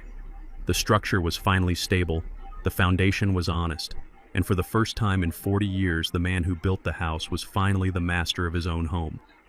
I walked inside, closed the door, and turned the new deadbolt. The click was final. The story of the betrayal was over, and the story of my life was just beginning. The late afternoon sun in Atlanta has a way of turning everything it touches into heavy molten gold. It is a thick, syrupy light that feels like a warm blanket over my shoulders as I sit on the front porch of the house I built with my own 2 hands 40 years ago. The air is still and the neighborhood is quiet, the kind of deep, respectful quiet that only comes when the chaos has finally burned itself out and the dust has settled into the cracks of the pavement. I have a tall glass of iced tea in my hand, the condensation dripping down the glass and pooling in my palm. It is cold and sweet and honest. Every sip reminds me that I am still here. I am 72 years old, and I am the master of my own kingdom once again. I can feel the vibration of the world moving on without the people who tried to destroy me, and it is the most beautiful sound I have ever heard. I didn't think I would find peace here again. I thought the memories of the betrayal would haunt the hallways like a bad smell that no amount of fresh paint could cover. But the house feels different now. It is no longer a museum for a woman's vanity or a playground for a son-in-law's greed. It is a fortress of truth. I look at the new navy blue paint on the shutters and the polished brass of the new locks, and I feel the stability of the foundation beneath my feet. A man spends his whole life building walls to keep his family safe, but he never expects those same walls to become a prison. Now the walls are just walls, and the land is just land. I am no longer a husband or a father who provides without question. I am a man who has reclaimed his name and his soul. Marcus called me this morning, his voice sounding clearer and lighter than it has in months. He didn't even say hello, he just started laughing, the low, gravelly laugh of a man who has seen justice served on a cold silver platter. He told me the news from Birmingham. Brad thought he could take his silver tongue and his fake brochures to Alabama and start over.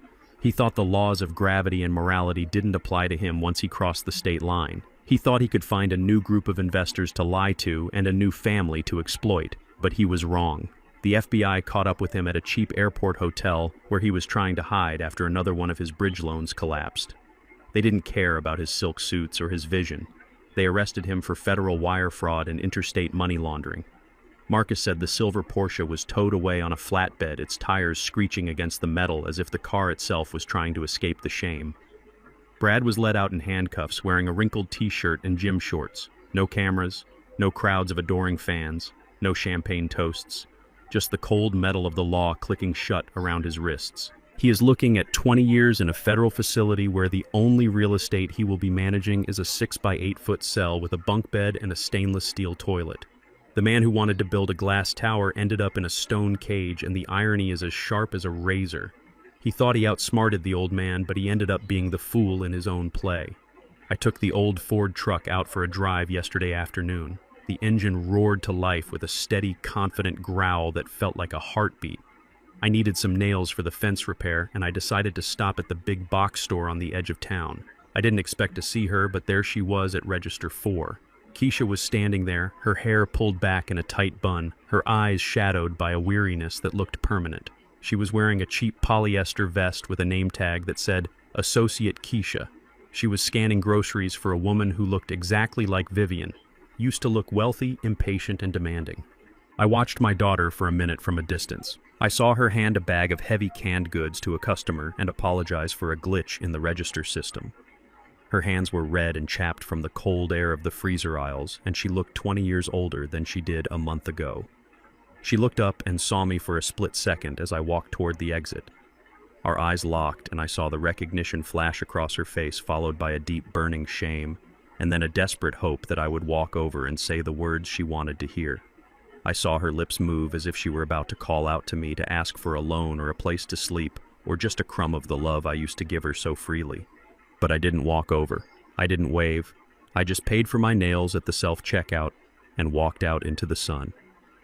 Loyalty is a choice. Keisha, and you chose a thief over a builder. You watched your husband humiliate your father, and you stood by while they tried to erase my existence for the sake of a paycheck. Now you have to learn how to count pennies and deal with the public, just like I had to learn how to survive in a motel room. It is a hard lesson to learn that blood doesn't buy you a free pass to betrayal, but it is the best lesson she will ever have. The structure she chose was made of sand, and now she is standing in the ruins. Back at the house, I can hear the floorboards creak in the guest wing. Vivian is still there. She is a shadow in her own former palace, a ghost who pays her rent on the first of every month. She follows the rules. She keeps her area clean, and she never comes into the main house. We don't speak about the past. We don't speak about Brad or the money or the nights in Savannah. We just exist in the same structure but on different foundations. She is learning what it means to be a tenant on land that she once thought was her birthright. She spends her days sitting on the small patio of the guest suite looking at the garden I am replanting. She looks like a woman who is finally seeing the dirt for what it is. I finished my tea and picked up the phone, dialing Marcus's office for the second time today. He answered on the second ring. "Desmond," he said, "what is on your mind now?" "Marcus, I said I need you to come by this weekend with your briefcase and a notary. I want to draft a new will." Marcus stayed silent for a moment, then he cleared his throat. "You already have a will, Des," he reminded me. "I want a new one," I said, my voice dropping to a low, steady rumble. "I want to clear the slate completely. I am leaving this house, this land, and every cent I have saved to a new legacy. I want to create the Perkins Trade School for young men of color in this city. I want to build a place where boys who have nothing but their own two hands can learn how to handle a hammer and a level. I want them to learn the physics of a load-bearing wall and the law of a land deed. I want them to learn how to read a contract and how to pour a foundation that won't crack when the seasons change. I am giving them the tools to build their own kingdoms from the ground up, just like I did." "And what about the family?" Marcus asked, his voice soft. I looked out at the garden, at the oak trees standing tall and proud in the Georgia heat, their roots deep and unmovable. "Not a penny, Marcus," I said. "I am not leaving a single cent to the vultures who tried to pick my bones while I was still breathing. They wanted to take from me, so now I am giving to those who actually want to build." I hung up the phone and leaned back in my chair. I am 72 years old. I am alone in this big house, but I am not lonely. I am surrounded by the truth. I am the king of this dirt, and I am the master of these walls. The thieves are gone, and the liars are silenced. I looked at my hands, the calluses still there, the hard ridges of skin that have seen 4 decades of labor. They thought I was old and weak. They thought I was a relic of the past that could be pushed aside. They forgot that the man who built the house is the only one who knows exactly where the keystones are. I am Desmond Perkins, and my foundation is made of iron. A man's silence is not a sign of weakness. It is the sound of a trap being set. I spent 40 years building a foundation not just of concrete and steel, but of patience and law. They mistook my generosity for stupidity and my quietness for surrender. They forgot that the one who built the castle knows exactly where the keystones are. In life, never burn the bridge you are standing on, especially if the man holding the matches owns the river underneath. Respect isn't demanded. It's commanded by those who hold the deed to the truth. If you believe that a man should always protect his dignity and his legacy, let me know in the comments where you are watching from and what you would have done in my shoes. Don't forget to like and subscribe for more stories of justice and the strength of the silent builder. Thank you for listening.